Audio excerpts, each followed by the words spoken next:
कुछ क्वेश्चंस हैं, पहले मेरे ख्याल उन्हें आंसर करते हैं, फिर कुटोसिस की तरफ आते हैं और उसके बाद हम फर्दर कंटिन्यू करते हैं। क्वेश्चन पहला है कि कल हमने कुछ वर्ड्स यूज़ किए कि वीएस क्या है और मैट्रिक्स और क्या था? नहीं, तीन चीज़ें आपने कही थी ना, आर नॉर्म और ये तीन चीज़ें, ठीक है। अच्छा, इन्हें वीएस की समझ नहीं आई, मैट्रिक्स की कमांड में कुछ इशू है और आर नाम की भी अंडरस्टैंडिंग नहीं है। आर नाम अभी हमने प्रॉपर्ली पढ़ा भी नहीं है, इन डिटेल प्रोबेबिलिटी वाले सेक्शन में हम इसे पढ़ेंगे, लेकिन मैं वन बाय वन ये बता देता हूँ कि एक्चुअली है क्या। कल हमने एक डेटा डिस्कस किया था एम्प्टी कार्ड्स के नाम से, ठीक है। तो इसका अगर इस पे मैं हेड कमांड यूज करता हूँ, हेड कमांड क्या करेगी, एम्प्टी कार्ड्स के डेटा की पहली 6 रोज आपके पास आ जाएंगी। तो अब इसमें अगर आप देखें, हर डेटा के कॉलम का कोई नाम है। जो वीएस वाला कॉलम है ये एक वेरिएबल का नाम है, एक ऐसा वेरिएबल जिसकी वैल्यूज 0 1 की फॉर्म में।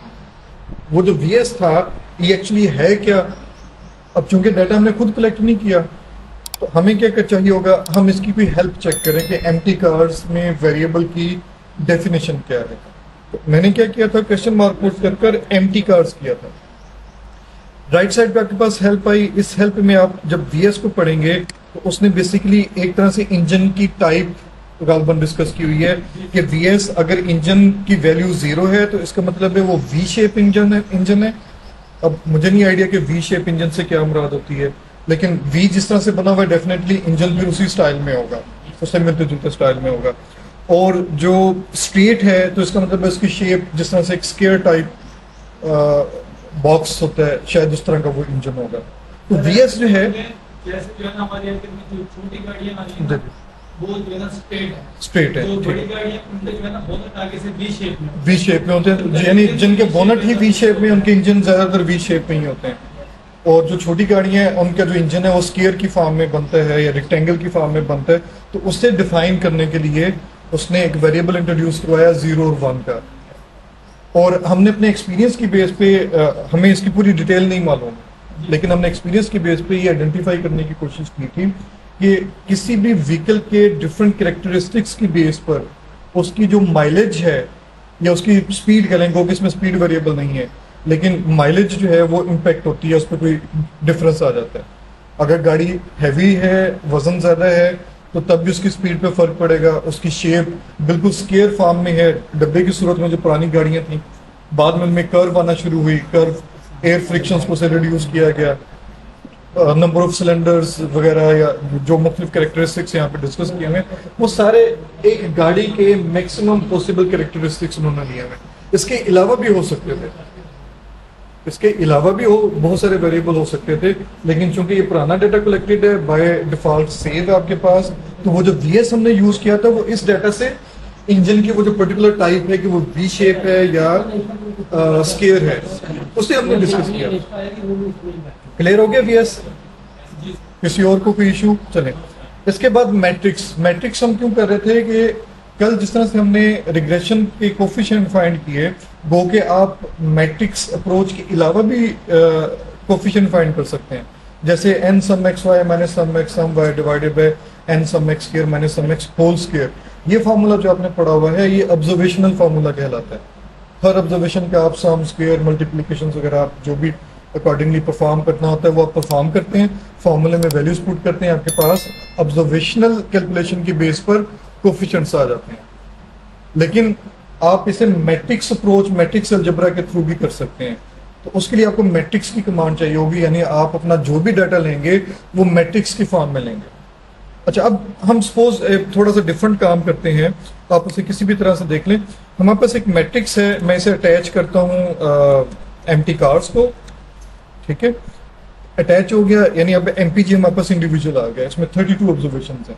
मैं इसका मैट्रिक्स बनाना चाह रहा हूँ, तो मैट्रिक्स एमपीजी एन रोज, मैं सपोज कहता हूँ कि एन रोज मुझे 5 चाहिए, एंटर करता हूँ, एरर मैसेज आ जाएगा। आप 32 ऑब्जर्वेशंस को कितने रोज और कॉलम में कन्वर्ट कर सकते हैं? आपको एक ऐसा अब डिजिट चाहिए जो जिनमें दो नंबर्स की मल्टीप्लिकेशन से 32 आंसर आए। फॉर एग्जांपल 4 मल्टीप्लाई बाय 8, या तो 4 रोज हो या 8 कॉलम, या 8 रोज हो 4 कॉलम हो। कल हमने क्या डिस्कस किया था कि 2 डायमेंशनल जो डाटा टाइप है उसमें रोज और कॉलम को मल्टीप्लाई करेंगे तो आपके पास नंबर ऑफ एलिमेंट्स आ जाएंगे। अब मुझे एडवांस में पता है कि यहाँ पे नंबर ऑफ एलिमेंट 32 है, मुझे अब इन्हें अकॉर्डिंगली मुख्तलिफ रोज में क्लासीफाई करना है। आप 2 रोज और 16 कॉलम भी ले सकते थे, ठीक है, या इसके अलावा अगर दूसरी फर्दर पॉसिबिलिटीज बनती हैं वो भी आप ले सकते हैं।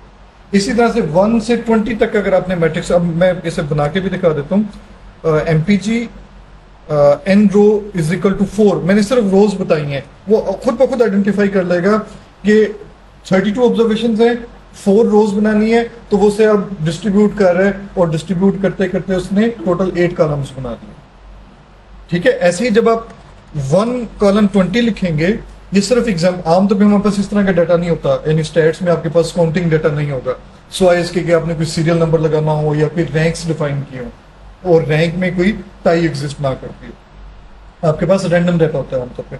लेकिन सपोज हम कर लेते हैं कि ये आपको इस तरह के मैट्रिक्स की कहीं पे जरूरत है, तो आप इसे किस तरह से कर सकते हैं। 20 एलिमेंट्स आने हैं इसमें, तो 20 एलिमेंट्स बनाने के लिए आपके पास कौन कौन से नंबर है, 2 और 10 हो सकता है, 4 और 5 या 5 और 4 हो सकता है, और इसके अलावा कोई और नहीं है अवेलेबल। जो आपको कौन से चाहिए, एक्चुअली इंटीजर चाहिए, बाइट्स में वैल्यूज नहीं लेंगे आप। तो मैं अगर यहाँ पे number of rose for example करता हूँ 4, तो 5 कॉलम बन जाएंगे, 4 रोज आएंगे, ठीक है।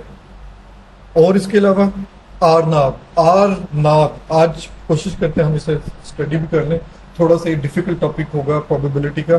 पहले मेरा इरादा था कि आपको इन्फ्लुएंस करवा दूं पहले, लेकिन मैंने उसे जब थोड़ा सा मजीद देखा तो उसमें कुछ चीज़ें ऐसी हैं जो हम प्रोबेबिलिटी के बगैर नहीं कर सकते। यानी हमें टेबल वैल्यू चेक करनी है, या हमें जो है वो डेंसिटी फंक्शन चेक करना है, तो हमें पहले प्रोबेबिलिटी आनी चाहिए, कॉन्फिडेंस इंटरवल बनाने हैं तो प्रोबेबिलिटी का पता होना चाहिए, उसके बगैर हम फिर इन्फ्लुएंस की तरफ नहीं जा सकेंगे। तो हम कोशिश करते हैं कि प्रोबेबिलिटी को भी पहले कर लें, उसके बाद बाकी चीज़ें हम ट्राई करेंगे। तो आर नाम हमने प्रोबेबिलिटी में यूज करनी है। आर शुरू में आ रहा है, नाम से मुराद नॉर्मल डिस्ट्रीब्यूशन, ये आप लोगों ने पढ़ी हुई है, अगर एक्सपर्टीज नहीं भी है तो तब भी नॉर्मल डिस्ट्रीब्यूशन, और आर से मुराद है रैंडम नंबर, नॉर्मल डिस्ट्रीब्यूशन से रैंडम नंबर जनरेट होंगे, ठीक है। तो उससे अभी हम देखते हैं मुख्तलिफ चीज़ें। और कोई क्वेश्चन कर्टोसिस के हवाले से भी था। कर्टोसिस का अब मैं आर स्टूडियो में मौजूद हूँ, ट्राई करता हूँ कि कोई फंक्शन मौजूद है। कर्टोसिस डायरेक्ट मौजूद नहीं है, तो इसका मतलब है कि मैं यहाँ से ज़रा ट्राई करता हूँ होम में जाकर,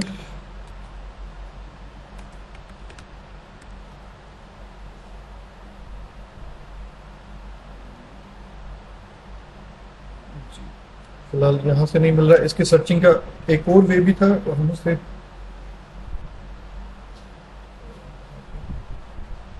आ जाए। इसमें एक, हाँ जी, मोमेंट्स के नाम से एक लाइब्रेरी है, अभी हम इसे भी डिस्कस करेंगे। मोमेंट्स, ठीक है, ये आपको इंस्टॉल करना पड़ेगी, आपके पास शायद डायरेक्ट नहीं होगी, ट्राई कर लें, अगर है तो आपके पास कोई एरर मैसेज नहीं आएगा, अदरवाइज आपके पास एरर मैसेज आ जाएगा। एक दफ़ा ट्राई कर लें, फिर मैं इसे बताता हूँ कि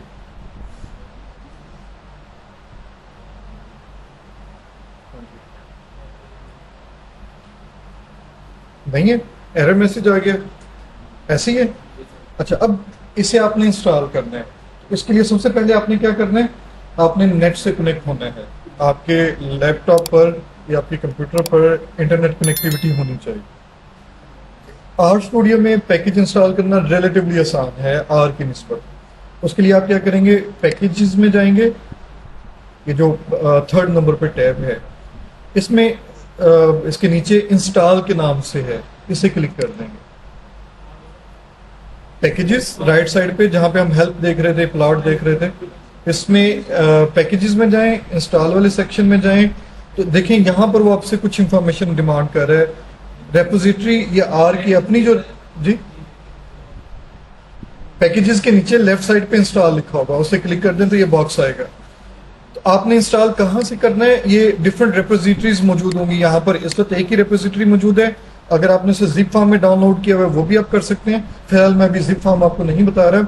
हम जो वेबसाइट हमने देखी थी क्रैन प्रोजेक्ट की, उसमें क्रैन की रेपोजिटरी यानी पैकेजेस जहाँ पे सेव हैं जिस पेज पर, ये वहां से पिक करेगा।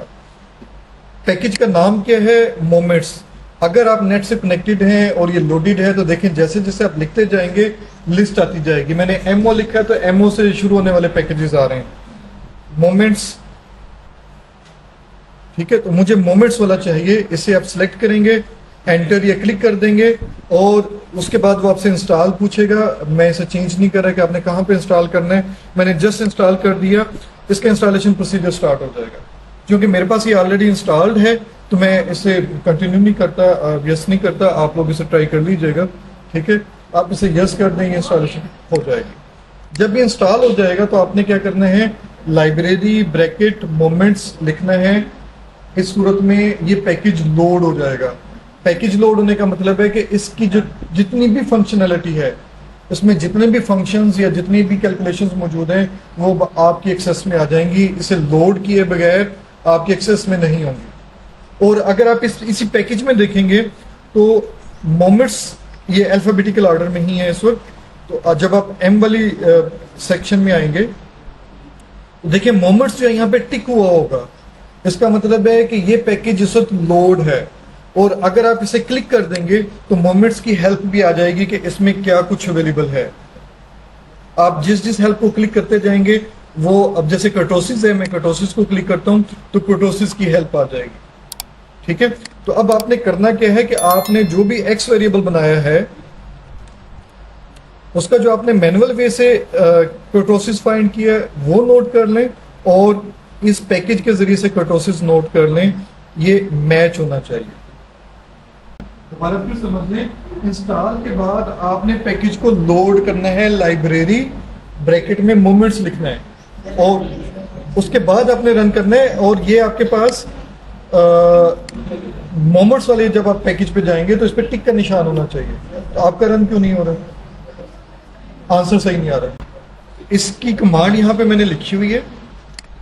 दो चीजें मैंने मीन अलग से कैलकुलेट करके यूज किया है। आप इकट्ठा भी लिख सकते थे क्योंकि मीन ने बार बार यूज होना था। तो ये एक्चुअली कमांड है उसकी, यानी जो आपने खुद अगर कैलकुलेट करना है।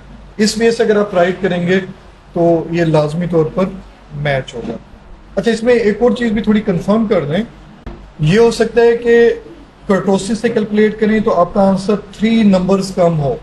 बाज फार्मूलाज इस तरह से भी हैं कि कर्टोसिस -3 हो सकता है आपका ये आंसर आ रहा हो। अगर आपका आंसर सपोज इस तरह से आ रहा है तो -3 करके देख लें या +3 करके देख लें, क्योंकि उसने हो सकता है कि 3 माइनस किया हो। तो अगर 3 माइनस किया हुआ तो आप प्लस करेंगे, तो उस सूरत में ये मैच हो जाना चाहिए। ठीक है, अदरवाइज फिर इसका मतलब है कि आपने ब्रैकेट्स का यूज ठीक नहीं किया, पैड माउस को आप फॉलो नहीं कर रहे। तो आप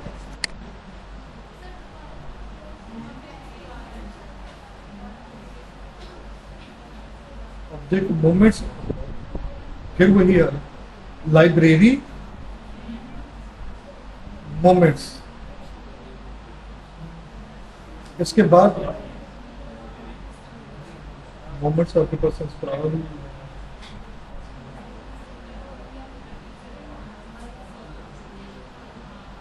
मोमेंट्स इंस्टॉल नहीं हुआ आपके पास। इंस्टॉल डॉट, मैं एक और तरह से बताता हूँ फिर देखते हैं। अच्छा, इसे आप अगर उस तरह से इंस्टॉल नहीं करना चाहते तो एक और तरह से इंस्टॉल कर सकते थे। इंस्टॉल डॉट पैकेजेस,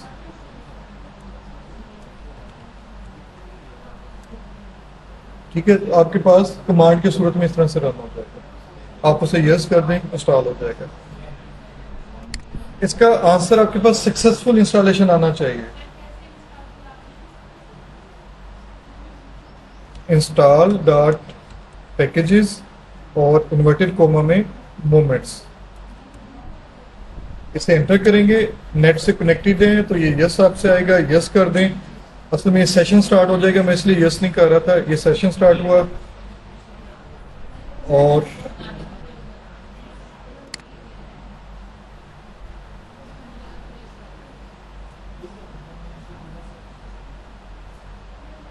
ये सेशन स्टार्ट होने में यही होता है कि बाद दफा टाइम ले जाता है।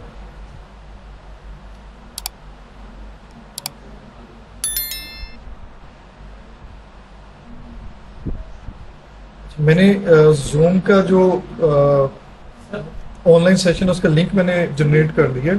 ये जो आपका प्रोटोसिस वाला है पैकेज से मैंने ये क्या किया? प्रोटोसिस जो आपने पैकेज से निकाला है जी जी, ये पॉपुलेशन में है या सैंपल में है? मतलब ये देखें यहाँ पे उसने हमें फंक्शन का नाम देके कुछ नहीं पता चलेगा।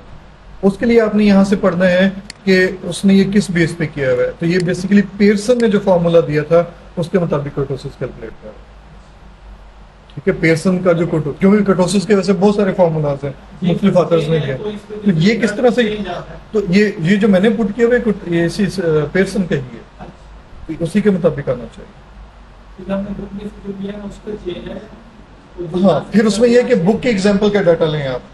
अगर आपने फॉर्मूला डिफरेंट लिया है तो फिर बुक का लें तो फिर सेम आना चाहिए। फिर ब्रैकेट गलत है, इसका मतलब आपने ब्रैकेट में कहीं पर प्रॉब्लम की है। अब ये देखें कि चूंकि इसके साथ फर्दर और बहुत सारे पैकेज भी इंस्टॉल होने थे, तो अब ये मुख्तलिफ चीज़ें इंस्टॉल करने के बाद उसने पैकेज को इंस्टॉल कर दिया। जो भी पॉसिबिलिटीज़ थी, फंक्शंस थे, अब ये डाउनलोड कर रहे हैं और ये फाइनली इंस्टॉल हो गया। तो ये चीज़ आपके पास आनी चाहिए, यानी package moments successfully unpacked and check, और उसके बाद इंस्टॉल का भी आना चाहिए। और इसके अलावा कोई क्वेश्चन? कर्टोसिस का फॉर्मूला बस एक दफ़ा ये ट्राई कर लीजिएगा, नहीं होता तो फिर हम इसे इन डिटेल रखेंगे। सर किया उसके वो ये वाला काम भी उसने नहीं किया। ठीक है, कोई इशू नहीं है। वो स्लाइड्स आपसे शेयर करूंगा या आप इसकी पिक्चर ले लें जैसे मुनासिब है। ठीक है, आंसर मैच होना चाहिए। वो ब्रैकेट का इशू होगा, ब्रैकेट का लाजमी आपके पास इशू होगा, वो थोड़ा केयरफुली देख लें। नहीं होता तो हम इसे फर्दर देख लेंगे। करें नेक्स्ट ग्रुप बनाया आपने वर्कशॉप का? नहीं, मैं उसमें ये भी शेयर कर दूंगा, लिंक भी शेयर कर दूंगा। तो जिन्होंने ऑनलाइन अपेयर होना होगा वो ऑनलाइन बेशक अपेयर हो जाए, बल्कि ज़्यादा अच्छा रहेगा अगर आप ऑनलाइन आ जाएंगे। ठीक है जी। इंपोर्ट एंड एक्सपोर्ट या इंपोर्ट डाटा के हवाले से हम काम करने जा रहे हैं फर्दर। डाटा जब आप यानी मुख्तलिफ बुक्स को फॉलो करते हैं, ऑनलाइन रिसोर्सेज को फॉलो करते हैं जहाँ पे डाटा अवेलेबल है, तो वो डाटा आपको आपके मुताबिक रिक्वायर्ड फॉर्मेट में नहीं मिलता। बाज़ डाटा आपके पास टेक्स्ट फाइल के फॉर्म में आता है। टेक्स्ट फाइल आपके पास किस प्रोग्राम से बनती है? वो इस नोटपैड वाले प्रोग्राम से बनती है। आपने यानी डाटा ही नोटपैड में राइट किया, और बहुत सारे जो डाटा सेट ऑनलाइन अवेलेबल हैं वो ज़्यादातर टेक्स्ट फॉर्म में भी अवेलेबल हैं। यानी उन्हें जब आप सेव करेंगे तो फाइल नेम .txt के नाम से डाटा होगा। मैं देखता हूँ कि मेरे पास कोई, वैसे बहुत सारे डाटास हैं, लेकिन एक नज़र ज़रा ट्राई करते हैं। एक डाटा के नाम से मेरे पास फोल्डर है, इसमें मुख्तलिफ डाटाज मौजूद हैं। देखें, ये एक्सेल के डाटाज आ रहे हैं, ये CSV के नाम से या DSN के नाम से डाटा है, ये टेक्स्ट डाटा है, .txt इसकी एक्सटेंशन आ रही है। इसी तरह से ये CSV XLS डाटा है, ये हाउस होल्ड पावर कंजम्पशन का टेक्स्ट डाटा है। देखें, इसमें जो डाटा आपको नजर आएगा, ये डाटा उस तरह से नहीं होगा जिस तरह से आप एक्सेल में देखते हैं या आप SPSS में डाटा देखते हैं। ये थोड़ी बड़ी फाइल है तो लोड होने में टाइम लेगी। ये देखें, डाटा इस तरह के फॉर्मेट में आ रहा है। तो जब आप टेक्स्ट डाटा के फॉर्मेट को लोड करेंगे, आप R में लाना चाहेंगे तो वो डायरेक्ट नहीं आएगा, आप कॉपी पेस्ट नहीं कर सकेंगे। एक्सेल वाला डाटा आप SPSS में कॉपी पेस्ट कर सकते हैं और करते भी हैं, या SPSS वाला आप एक्सेल में कर लेते हैं। R में उस तरह से डायरेक्ट कॉपी पेस्ट नहीं होगा। तो उसके लिए आपको क्या करना होगा? उसके लिए आप पर्टिकुलर कोई कमांड यूज करेंगे, read.table। read.table डाटा टेबल की फॉर्म में है। कहाँ से रीड करना है? उसे D ड्राइव में डाटा के फोल्डर file.txt नाम से एक फाइल है, वहां से रीड करना है। Header is equal to T या ट्रू का मतलब है कि उसकी जो पहली लाइन है वो वेरिएबल का नाम है। Header is equal to T का मतलब क्या है कि जो पहली लाइन है वो वेरिएबल के नेम के तौर पर यूज हो रही है। तो मैं देखता हूँ कि डाटा में file dot T x T मौजूद है जी, यहाँ पे file dot T x T मौजूद नहीं है, हम कोई और फाइल लोड कर लेते हैं। गार्डन्स के नाम से एक डाटा है, तो मुझे नहीं पता कि इसमें क्या है, मैं इसी वाले से लोड करता हूँ। Read dot table D column के अंदर, डी ड्राइव के अंदर डाटा का फोल्डर है और उसके अंदर फाइल नेम क्या है, मैंने इसे कॉपी किया और पेस्ट कर दिया .txt और कॉमा से बाहर आया, header is equal to true, complete true capital में लिख दें या कैपिटल टी लिख दें और इसे रन करें। जी इसमें क्या गलती है, एरर मैसेज आया, क्या गलती है? G is unrecognized escape in character string। इसका मतलब है कि जहां कहीं G आ रहा है वहां पे प्रॉब्लम है। यहाँ पे मैंने सिंगल स्लैश यूज किया, लास्ट टाइम हमने डिस्कस किया था कि आपने डबल स्लैश यूज करनी है, बैक स्लैश यूज करनी है पाथ के लिए। तो अब ये देखें वो डाटा यहाँ पे जो कुछ भी था आपको नजर आ गया। डबल बैक स्लैश जब आपने पाथ देना है, देखें ये फाइल कहाँ पे पड़ी हुई है, प्रॉपर्टीज में मैं जाता हूँ, एक और तरह से आपको मैं बताता हूँ कि ये फाइल किस जगह पे सेव है।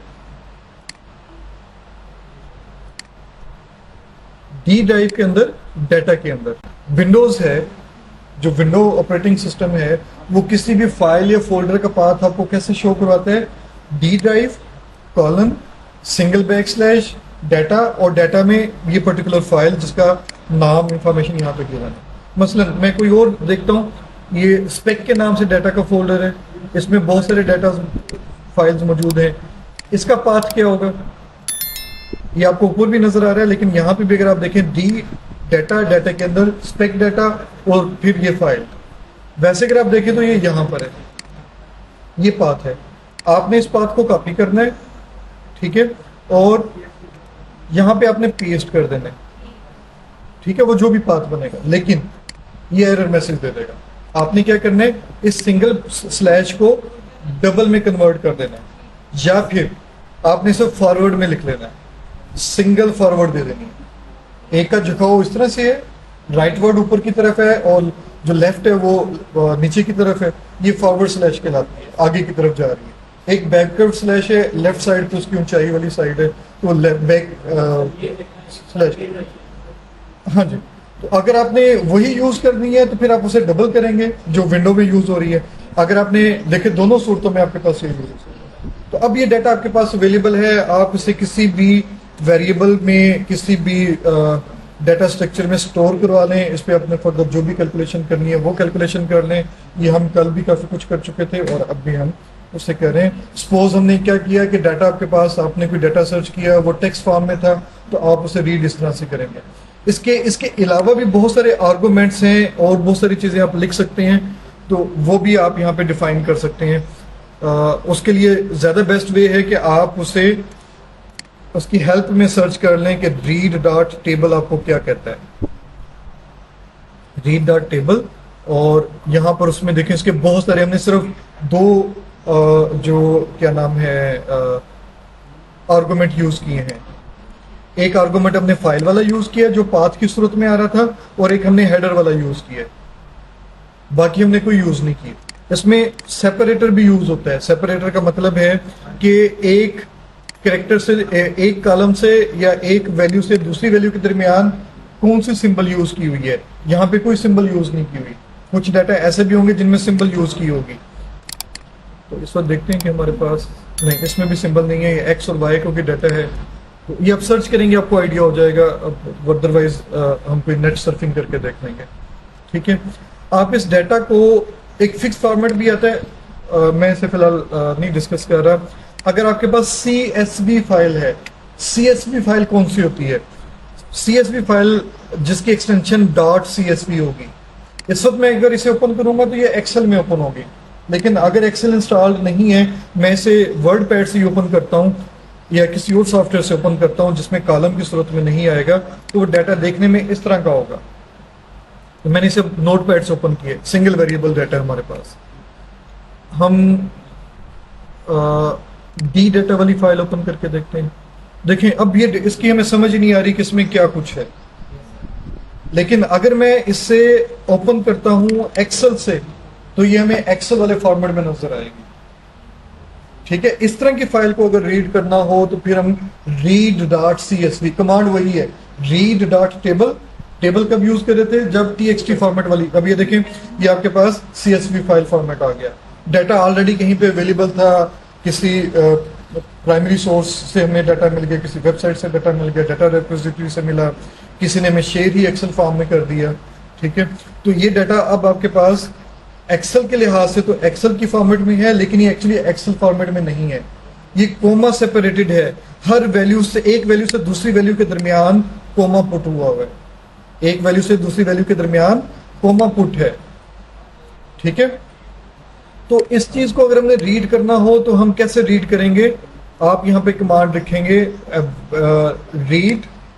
read.csv, अगेन वो आपसे पाथ पूछेगा कि फाइल किस पाथ पर पड़ी है, किस नाम के साथ है, d:\data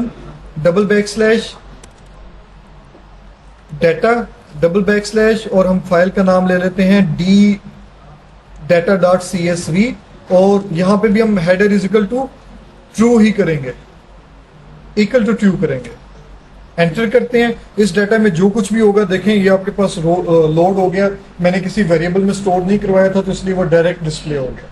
और इसमें अच्छी खासी ऑब्जर्वेशन है, अगर हम इसे स्टोर करवा लेते हैं, सपोज मैं y के नाम से एक ले लेता हूं, ठीक है, ये y वेरिएबल में आ गई। y वेरिएबल में देखें 6496 ऑब्जर्वेशन है और 188 वेरिएबल है, इतना ह्यूज डाटा है ये। और अगर एक और इंटरेस्टिंग चीज मैं बताऊं, अगर मैं इसे यहाँ पे क्लिक कर दूं व्यू डाटा, ये डाटा आप यहां पे भी देख सकते हैं। ठीक है, ये डाटा आप यहां पे भी देख सकते हैं। मैंने यहां पर इस आइकन को क्लिक किया, मैंने यहां पर ये जो आइकन था इसे क्लिक किया, तो ये व्यू डाटा, या दूसरे अल्फाज में व्यू और वेरिएबल का नाम आप लिख दें, व्यू का वी कैपिटल होगा, व्यू और एक्स कर दें। अब डाटा आपको कंसोल में नजर नहीं आएगा, बल्कि एक तरह से डाटा एडिटर में ओपन हो जाएगा। यहाँ पे आप चाहें तो डाटा अपडेट भी कर सकते हैं। तो ये डाटा, और इंटरेस्टिंग पॉइंट ये है कि आप इस डाटा को कॉपी भी कर सकते हैं और एक्सेल में पेस्ट भी कर सकते हैं। यहां से अगर आप कॉपी पेस्ट करेंगे तो कॉपी पेस्ट उस तरह से नहीं होगा जिस तरह से हमें रो कॉलम की सूरत में चाहिए। यहां से आप कॉपी कर सकते हैं, लेकिन इसकी हमें जरूरत ही नहीं है, इसका एक और अल्टरनेटिव भी है। ठीक है, मिसाल के तौर पर मैं इस फाइल को एक्सेल फॉर्मेट में लाना चाह रहा था, तो आप, या txt फॉर्मेट में लाना चाह रहा था, सपोज एक ऐसे सॉफ्टवेयर भी हैं जो सिर्फ txt फाइल डाटा एक्सेप्ट करते हैं। SPSS में आप मुख्तलिफ फाइल यूज कर सकते हैं, लेकिन कुछ ऐसे भी हैं जिनमें आपने अगर डाटा इनपुट ही करना है तो वो txt फॉर्मेट में होना चाहिए, आप उसे कन्वर्ट करेंगे। तो अब ये डाटा मेरे पास था CSV में, मैं इसे txt में लाना चाह रहा था, तो आप क्या करेंगे, write.table, कहां पे सेव करनी है, मैं कहता हूं कि डी ड्राइव के अंदर, डबल कॉमास में आपने इसे इनक्लोज करना है, डी ड्राइव के अंदर, डाटा के अंदर,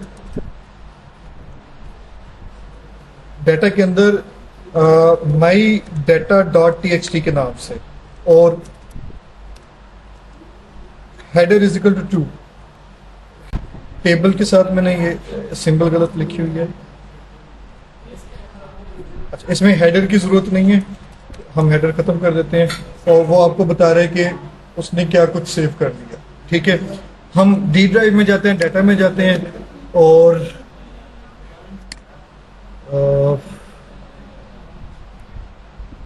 किस नाम से हमने स्टोर किया था, माई डाटा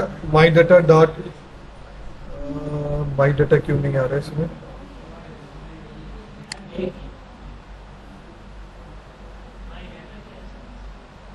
देखिए हमने पाथ ठीक लिखा हुआ है, डी डाटा माई डाटा,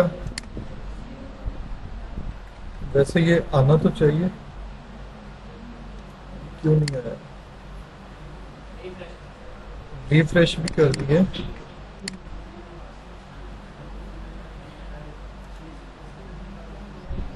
हाँ, इसमें ठीक है, एक मिस्टेक हम करें, इसे किस नाम से सेव करना है, ये हमने बता दिया और ये बता दिया। अब देखें, ये माई डाटा के नाम से आ गया और इसके अंदर जो भी डाटा था वो उस तरह से आ जाएगा। गलती क्या कर रहा था मैं कि जो डाटा जहां जिस वेरिएबल में सेव है वो आपने पहले लिखना है, उसके बाद आपने पाथ देना है कि एक्स वाला जो डाटा है, एक्स वाला जो वेरिएबल है, उसे आपने किस ड्राइव में किस नाम से सेव करना है। ऐसे ही आपने वाई वाला अगर सेव करना है तो आप यहाँ पे शुरू में वाई लिखेंगे और उसके बाद आप डाटा का पाथ बताएंगे। ठीक है, तो मैं इसे for example my new data के नाम से इस तरह से सेव कर देता हूँ। मैं इवन इसकी एक्सटेंशन भी चेंज कर देता हूँ। ठीक है, तो अब ये देखें, जो वाई वाला डाटा था जिसमें 6496 ऑब्जर्वेशन और 188 वेरिएबल थे, ये अब टेक्स्ट फॉर्मेट में यहाँ पे सेव हो चुका होगा। देखें, ये टेक्स्ट फॉर्मेट में सेव है। और यहाँ पर एक और चीज़ नोट करें कि जो डाटा मैंने अभी लोड किया था इसका साइज 4.05 MB था, लेकिन जब मैंने इस फॉर्मेट में सेव किया तो इसका साइज थोड़ा कम हो गया। तो बाज लोग CSV या टेक्स्ट फॉर्मेट में डाटा इसलिए भी देते हैं कि ये स्पेस रिलेटिवली कम ऑक्यूपाई करता है आपकी स्टोरेज पर। ठीक है, तो डाटा आप रीड भी कर सकते हैं, राइट भी कर सकते हैं। इसी तरह से जिस तरह से कल हमने डिस्कस किया था एम्प्टी कार्ड्स, ऐसे और बहुत सारे डाटा सेट अवेलेबल हैं। जैसे एक पैकेज, ये पैकेज कहलाता है CR लाइब्रेरी। जब हम बात करते हैं पैकेज से क्या मुराद है कि इसमें बहुत सारे फंक्शंस, डॉक्यूमेंटेशन, डाटाज मौजूद हैं। मैं बल्कि यहाँ से भी आपको दिखा देता हूँ, साथ साथ ये लर्निंग भी होती जाएगी। जैसे अभी हमने कार डाटा की बात की है, मुझे सर्च करना मुश्किल है तो मैं यहाँ पर आकर कार सर्च करता हूँ। अगर कार मेरे पास कार नाम से डाटा इंस्टॉल्ड है तो आपको ये पैकेज नजर आ जाएगा। मैं अगर इसे क्लिक करता हूँ तो ये इसके डिफरेंट फंक्शंस आ गए। आप इसके ज़रिए से अनोवा भी कर सकते हैं, आप इसके ज़रिए से जो है अनोवा के प्लाट्स वगैरह हैं वो भी कर सकते हैं। नहीं, अनोवा के डिफरेंट फंक्शंस हैं डिफरेंट मेथडोलॉजीज के लिए, linear regression, generalize linear regression वगैरह ऐसे, या पॉलिनोमियल रिग्रेशन के हवाले से, मल्टीनोमियल रिग्रेशन के हवाले से सारे फंक्शंस मौजूद हैं। इसकी फर्दर अगर आप डॉक्यूमेंट्स देखेंगे तो उसमें और बहुत सारी चीज़ें भी होंगी। देखिए बी सेक्शन पावर्स भी आ रही हैं, इसमें बॉक्स प्लॉट भी आ रहा है। तो इसमें यानी आप ये डाटाज भी यहाँ पे मौजूद होंगे। गालबन डंकन का डाटा है तो DUN से देखेंगे तो डंकन का डाटा शायद नहीं, इस वक्त डायरेक्ट नहीं है। डेंसिटी प्लॉट आ गया, बहुत सारे फंक्शंस मौजूद हैं। ठीक है, तो जब आप लाइब्रेरी को लोड करेंगे तो अब आपके पास डंकन नाम का डाटा सेट भी अवेलेबल होगा और ये काफ़ी पॉपुलर डाटा है। ठीक है, मैं एक दफ़ा आपको लोड कर दिखा भी देता हूँ। लाइब्रेरी कार, इसे हमने रन किया और कार डाटा देखें, साथ ही नीचे लिखा हुआ आ गया कि कार डाटा भी लोड हो गया। ठीक है, और हम यहाँ पर फर्दर यूज़ करते हैं कि डाटा डंकन का जो D है वो कैपिटल है। अब जिस तरह से हमने एम्प्टी कार्स लिया था ऐसे डंकन का डाटा सेट भी आपके पास आ जाएगा। ठीक है, मैं अगर यहाँ पे डंकन लिखता हूँ तो ये डाटा और CAN डंकन का डाटा ये डिफरेंट वेरिएबल के लिहाज से हमारे पास अवेलेबल है। इसमें ये गालबन मुख्तलिफ लोगों का डाटा है, उनकी टाइप क्या है, या जैसे वो प्रोफेशनल हैं, वो वर्ककीपर या शायद कुछ इस तरह से एब्रीविएशन होगी। तो ये डिफरेंट उन्होंने उसकी कैटेगरीज बनाई हुई है। इनकम क्या है, एजुकेशन क्या है, प्रेस्टीज क्या है, इनकी डेफिनेशन आपने जी आपने क्या करना है, कार का पैकेज इंस्टॉल करना है। पहले देख लें कि कार का पैकेज आपके पास है, अगर है तो ठीक है, अदरवाइज आप वैसे ही इंस्टॉल करेंगे जैसे हमने पहले किया था। पैकेजेस में जाएं, इंस्टॉल में जाएं और वो जो बॉक्स आपके पास आएगा उस बॉक्स में CAR जब आप लिखेंगे तो आपके पास CAR से मिलते जुलते बहुत सारे पैकेज आ जाएंगे। इसमें कार और एक कार्स के नाम से भी CARS वाला पैकेज भी होगा। तो आपने फिलहाल अभी कार वाला पैकेज इंस्टॉल करना है, इसे इंस्टॉल करेंगे, इंस्टॉल हो जाएगा। फिर आपने लाइब्रेरी कार लिखना है, लाइब्रेरी कार लिखना है।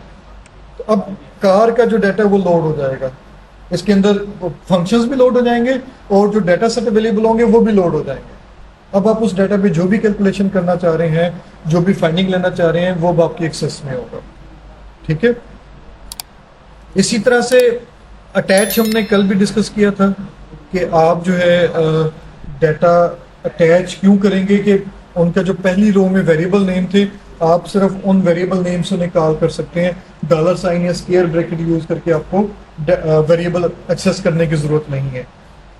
अच्छा, इसमें बाद दफा आपको डाटा डिटैच भी करना पड़ता है। अटैच किया तो आप उसे डिटैच भी करेंगे। क्यों करेंगे कि डंकन डाटा को अगर मैं दोबारा अटैच करता हूं,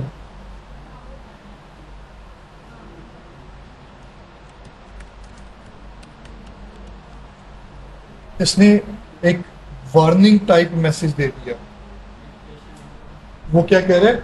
the following object are masked from Duncan position 3, कि पोजीशन 3 पर ये वेरिएबल्स हैं जो कि मास्क हो रहे हैं। यहां पे इससे क्या मुराद है कि इस नाम के वेरिएबल पहले से मौजूद हैं, अब वो वेरिएबल यूज नहीं होंगे, अब जो वेरिएबल यूज होंगे वो ये वाले यूज होंगे। यानी जब भी आप एक वेरिएबल ऑलरेडी एग्जिस्ट करते हैं और उस तरह का वेरिएबल आप लोड करवाएंगे तो आपके पास इस तरह का मिलता जुलता सा वार्निंग टाइप मैसेज है वो मिल जाएगा। तो इस चीज से अवॉइड करने के लिए, इसका ऐसा नुकसान नहीं है अगर आपने सेम डाटा लोड किया है। हाँ, अगर दोबारा अपलोड करें, इसमें कोई चेंजेस है, फिर हमें टेक्निकल इशू हो सकता है। अगर डाटा सब सेम है, उसमें हमने कोई चेंज नहीं की, लेकिन गलती से दोबारा लोड कर दिए, तो फिर हम इसको कोई एज सच लॉस नहीं है। तो आपने इसे क्या करना है? डिटैच करना है। डिटैच करने का मतलब ये होगा कि अब इस डाटा के वेरिएबल, स्पेलिंग मैंने डी कैपिटल लिख दी है, डिटैच डंकन, और अगर मैं अब इनकम लिखता हूं, एजुकेशन लिखता हूं, ये डाटा ये 2 दफा हमने यूज किया हुआ है तो शायद अब देखते हैं इनकम नॉट फाउंड, ये डिटैच हो गया। अब वेरिएबल बाय नेम अवेलेबल नहीं है। एम्प्टी कार्ड्स हम अटैच करते हैं, देखता हूं मैं एमपीजी अवेलेबल नहीं है। मैं अटैच एम्प्टी कार्ड्स करता हूं, एमपीजी लिखता हूं, वेरिएबल अवेलेबल है। डिटैच करता हूं, एम्प्टी कार्ड्स करता हूं, एमपीजी लिखता हूं, अब वेरिएबल अवेलेबल नहीं है। आपने यानी कंप्यूटर की मेमोरी में जो वेरिएबल डाले थे, अब वो आपकी एक्सेस में नहीं है। सारे एक साथ देकर भी एक जैसे एमपी जब एक्टिव था वही काम तो हमने किया ना। इसका एमपी कार्ड भी क्या किया तो सारे चले गए ना, यूनिटी है और बाकी तो नहीं आया। नहीं समझ नहीं आई आप क्या कहना चाह रहे हैं। हमने अटैच किया, 11 वेरिएबल अटैच हो गए, मेमोरी में अवेलेबल हैं। अब इसके 11 में से मैं पूछा 5 खत्म करना चाहे 5 रहे। हाँ, वो तो हमने लास्ट टाइम डिस्कस किया था ना। सब सेटिंग में नेक्स्ट भी आना है। तो हमने क्या करना है? Empty cards, square bracket, comma, आपको फॉर एग्जाम्पल पहले 5 वेरिएबल चाहिए, तो आप 1 कॉलन 5 कर दें, तो पहले 5 वेरिएबल आपके पास आ गए।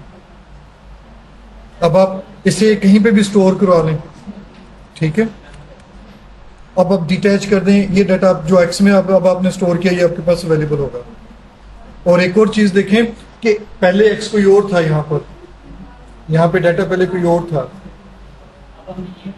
अब हमने एक्स रिप्लेस किया तो ये भी अपडेट हो। ये हमने इंस्टॉलेशन का बता दिया, समरी, ये चीज़ें हम ऑलरेडी डिस्कस कर चुके हैं। प्लॉट आपने ड्रा करना है।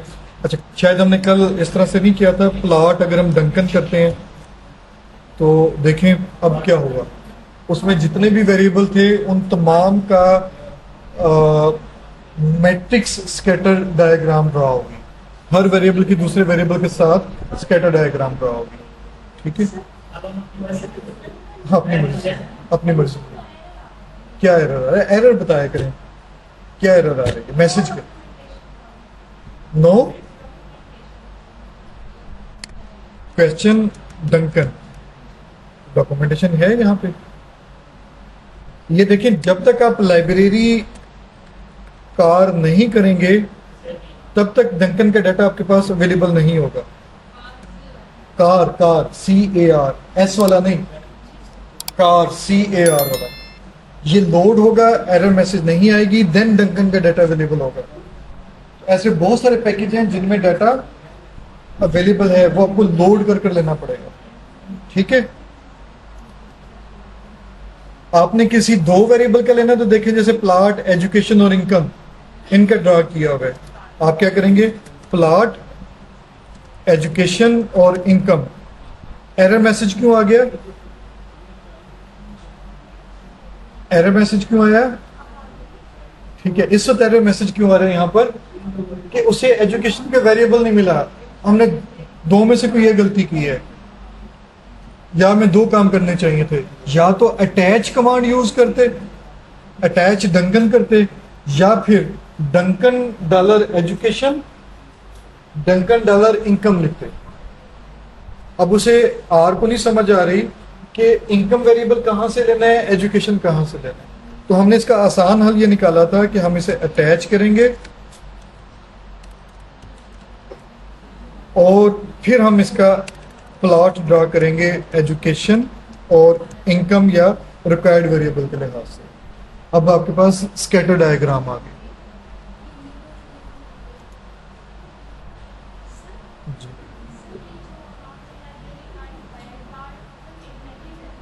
करेक्ट।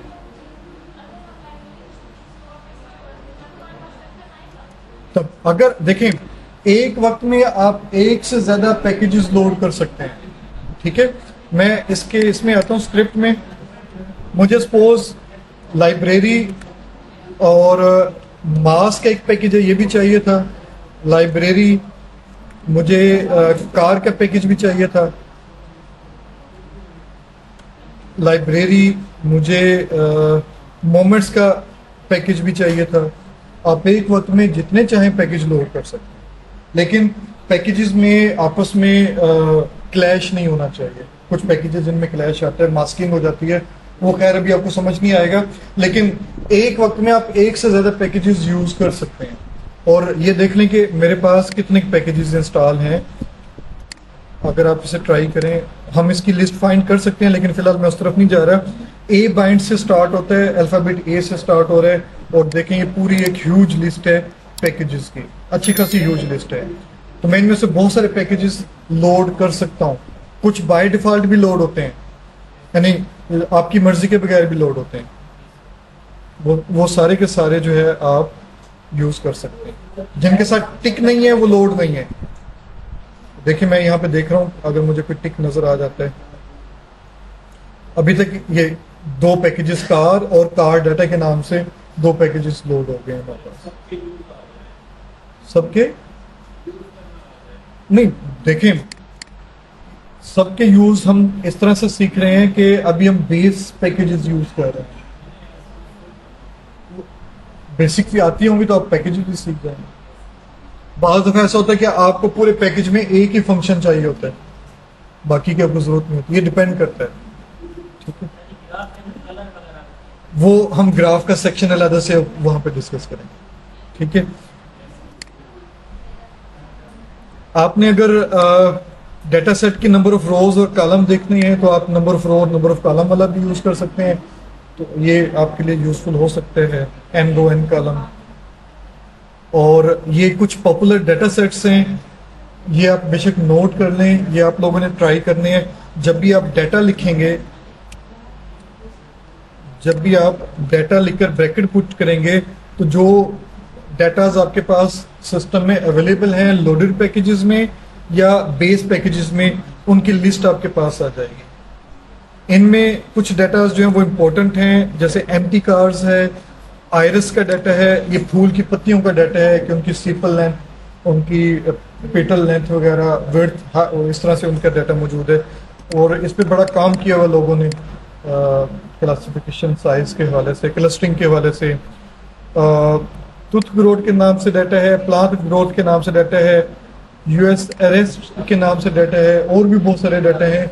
ये आप डाटा को विजिट करें, देखें उनमें कितने वेरिएबल हैं, कितनी ऑब्जर्वेशंस हैं, वेरिएबल की डेफिनेशंस क्या हैं, number of rose, columns, different variable name, उन पे डिफरेंट स्टैटस अप्लाई कर देखें।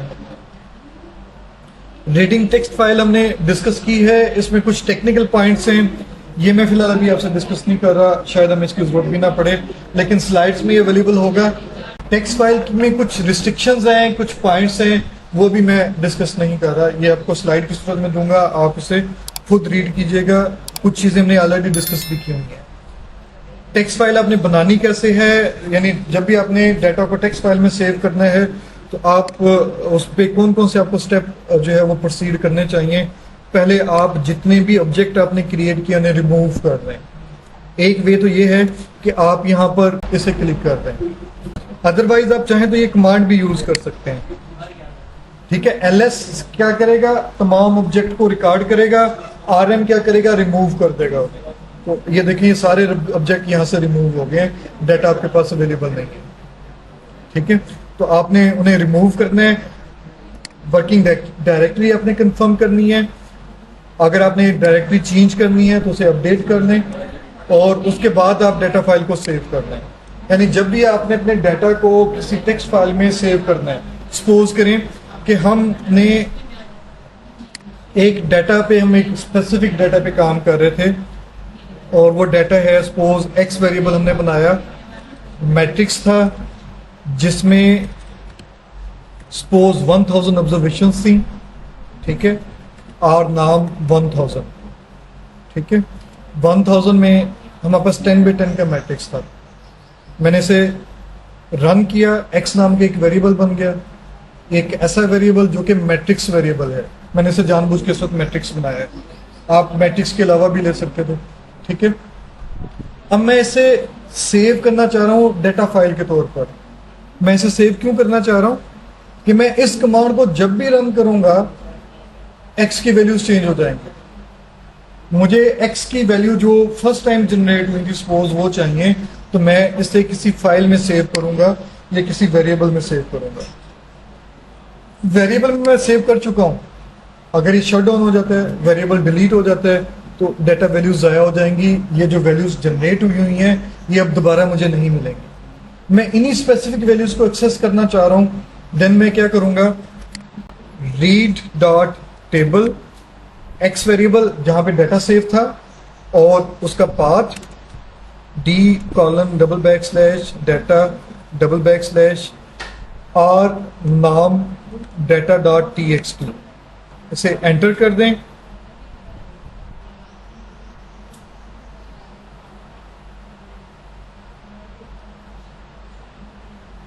File must be a character string, हाँ कैरेक्टर स्ट्रिंग तो है ये।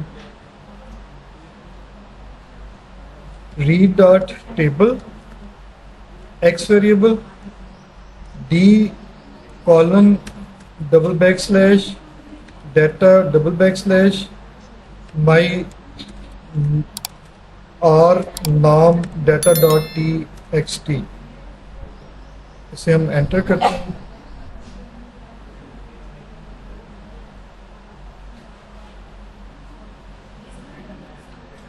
चलिए मैं देखता हूँ, हो सकता है कि ये शायद इस वजह से सेव ना कर रहा हूँ, इसे हम ट्राई कर लेते हैं। स्ट्रिंग एरर क्यों आ रही है? स्ट्रिंग एरर तो नहीं आनी चाहिए।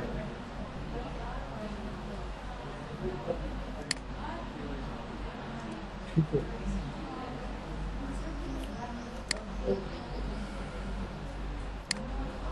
जी इस डाटा को मैं सेव करना चाह रहा हूँ, उसकी एरर का मुझे आइडिया हो गया। हम क्या करेंगे, रीड डॉट टेबल वेरिएबल का नाम और उसका path d:\/ data // my R norm data dot txt। जहाँ पे इस वक्त हम header is equal to true करेंगे। क्यों ट्रू करेंगे, उसकी एक खास रीजन है, मैं बताता हूं अभी आपको। अगर मैं यहाँ पे x लिखता हूं तो x के साथ, या हेड x लिखता हूं तो इसके साथ इशू क्या है, x ही लिखते हैं। इसके साथ इशू क्या है कि इसके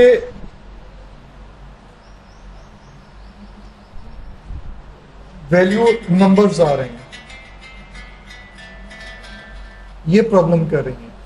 हम इसे जब सेव करवाएंगे तो हम ये कहेंगे कि इसमें हेडर भी मौजूद है, तब भी एरर दे रहे।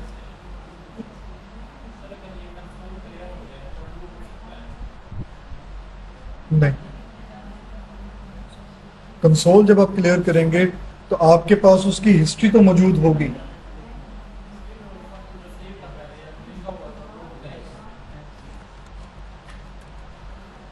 हिस्ट्री में कमांड्स मौजूद होंगी सारे, लेकिन अब आप क्या कर सकते हैं, इन कमांड को जब रन करेंगे तो उनकी आउटपुट आपको मिल जाएगी। लेकिन अब क्वेश्चन ये कि ये डाटा सेव क्यों नहीं हो रहा। चलिए कोई और डाटा देखते हैं, फिर ट्राई करते हैं जरा। सी बाइंड ऑफ 1:5 सी ऑफ और सीक्वेंस ऑफ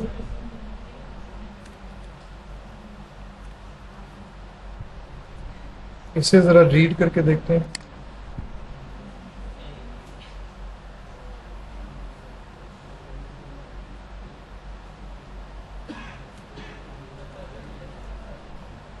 इसमें स्टिल एरर आ रही है, ये एरर तो नहीं आनी चाहिए। ओहो,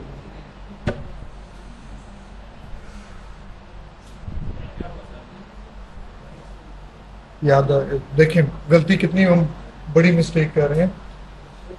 हम ये कमांड ठीक लिख रहे हैं, काम सारा ठीक कर रहे हैं। मैं रीड डॉट टेबल, रीड पढ़ने के लिए यूज होगा ना, डाटा ऑलरेडी सेव है, उसे आपने फेच करना है। फाइल में डाटा है, उसे आपने आर में लाना है।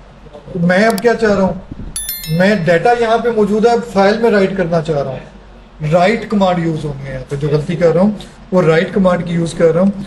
राइट डॉट टेबल, अब एक्स में जो भी था, मैट्रिक्स था, डाटा फ्रेम था, वो अब आपका राइट हो जाएगा। देखें वो राइट हो गया। आप जब डी ड्राइव में जाके चेक करेंगे तो ये अवेलेबल भी होगा, माई नाम डाटा के नाम से आ गया।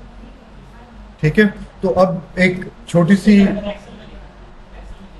हाँ वो ऐसे ही एक्सेल में होगा, बताता हूँ, थोड़ा सब्र कर लो।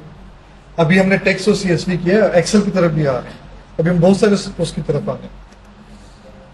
ठीक है, तो डाटा रीड करना है। रीड करने का मतलब आपने किसी फाइल से डाटा को आर में लाना है, तो आप रीड करेंगे। अगर आपने डाटा को आर से किसी फाइल में सेव करना है तो आप राइट करेंगे।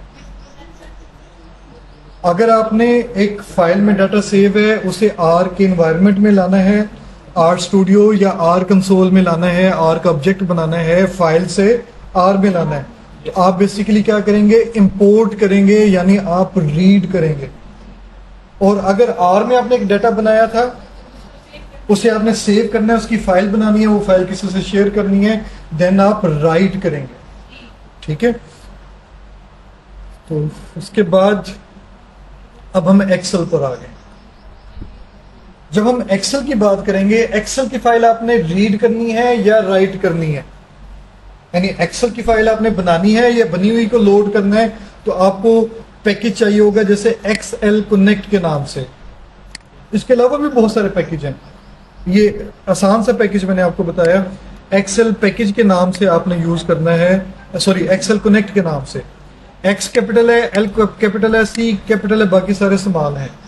या मेरे ख्याल फॉरन के नाम से भी है, FOREIGN, ये भी पैकेज यूज होता है। आप इस पैकेज को इंस्टॉल करेंगे, वो फॉरन वाली कमांड होगी ना, फॉरन वाले पैकेज से होगा।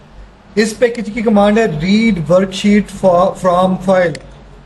रीड वर्कशीट फ्रॉम फाइल, आप उसका पूरा पाथ देंगे और फिर आप बताएंगे कि किस शीट से डाटा पिक करना है। ठीक है, इसी तरह से ये देखें, लोड वर्क फाइल आ रहा है, रीड एक्सएलएस के नाम से भी एक है, तो रीड एक्सेल के नाम से भी पैकेज मौजूद है। तो आपने रीड एक्सेल करना है, ये बैकस्लैश नहीं लगानी, ये टाइपिंग मिस्टेक है, ये अंडरस्कोर रीड अंडरस्कोर एक्सेल आपने लिखना है, रीड अंडरस्कोर एक्सेल। लेकिन ये आप कब यूज करेंगे, जब आप रीड एक्सेल वाला पैकेज यूज करेंगे। एक्सेल की फाइल को रीड करने का इसका मतलब है बहुत सारे पैकेज हैं, एक्सेल कनेक्ट है, एक्सेल रीड है, फॉरेन वाला पैकेज भी गालबन है।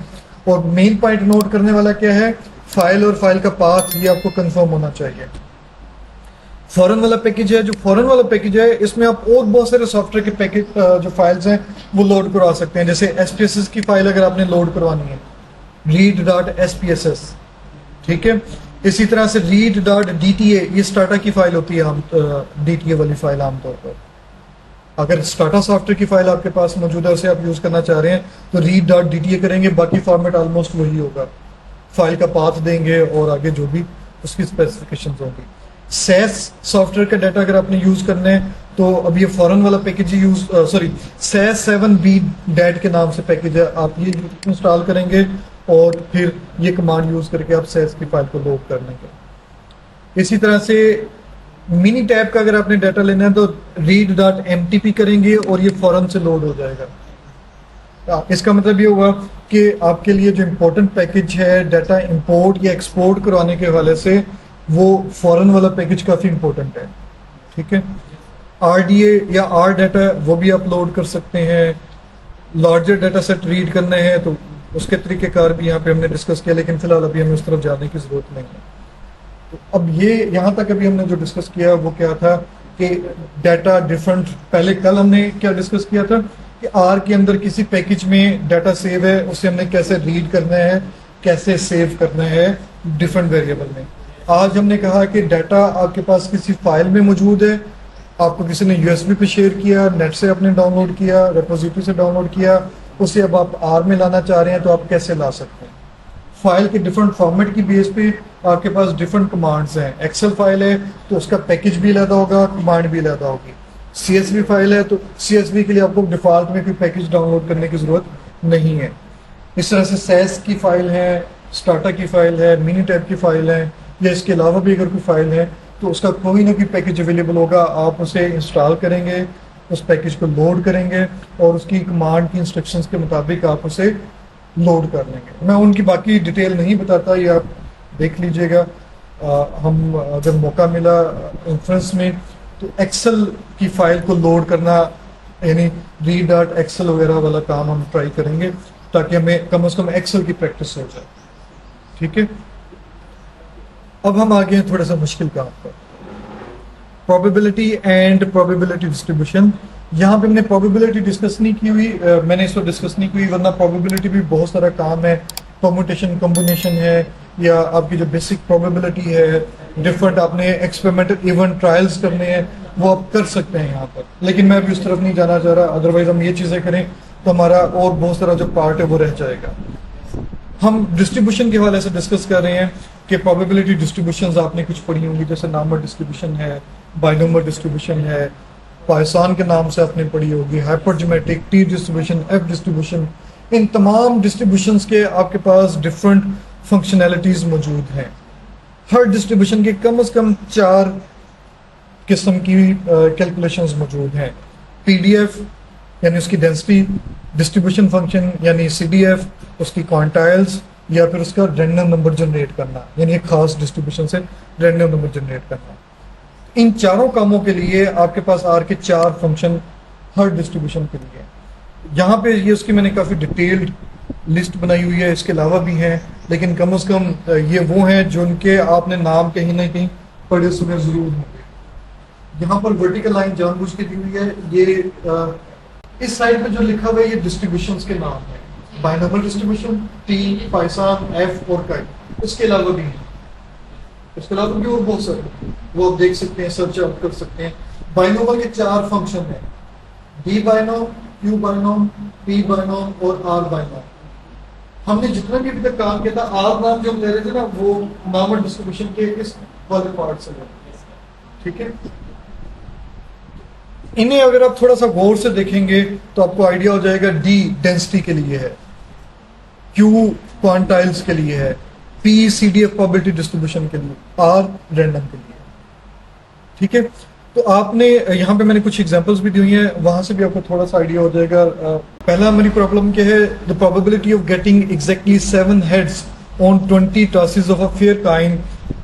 यानी आपके पास बुक में एक क्वेश्चन था कि आपके पास एक कॉइन है, आपने उसके 20 ट्रायल्स किए, 20 टाइम आप उसने थ्रो किया, एग्जैक्ट 7 हेड्स आने की प्रोबेबिलिटी क्या है। तो आप इसे वैसे कैसे फाइंड करते थे, probability of x is equal to 7 और उसके बाद p raise to power x यानी p raise to power 7, sorry NCX यानी 20C7, p raise to power 7, q raise to power n-7। ठीक है, तो ये अगर आपने कैलकुलेट करनी है तो ये आप कैसे कैलकुलेट कर सकते हैं। आप डी बाइनॉम का फंक्शन यूज करेंगे। अब यहां इस क्वेश्चन में पी नहीं बताया हुआ, प्रोबेबिलिटी ऑफ सक्सेस नहीं बताई हुई, नंबर ऑफ ट्रायल भी बताए हुए, एक्स भी बताया हुआ है, हमें प्रोबेबिलिटी ऑफ सक्सेस चाहिए।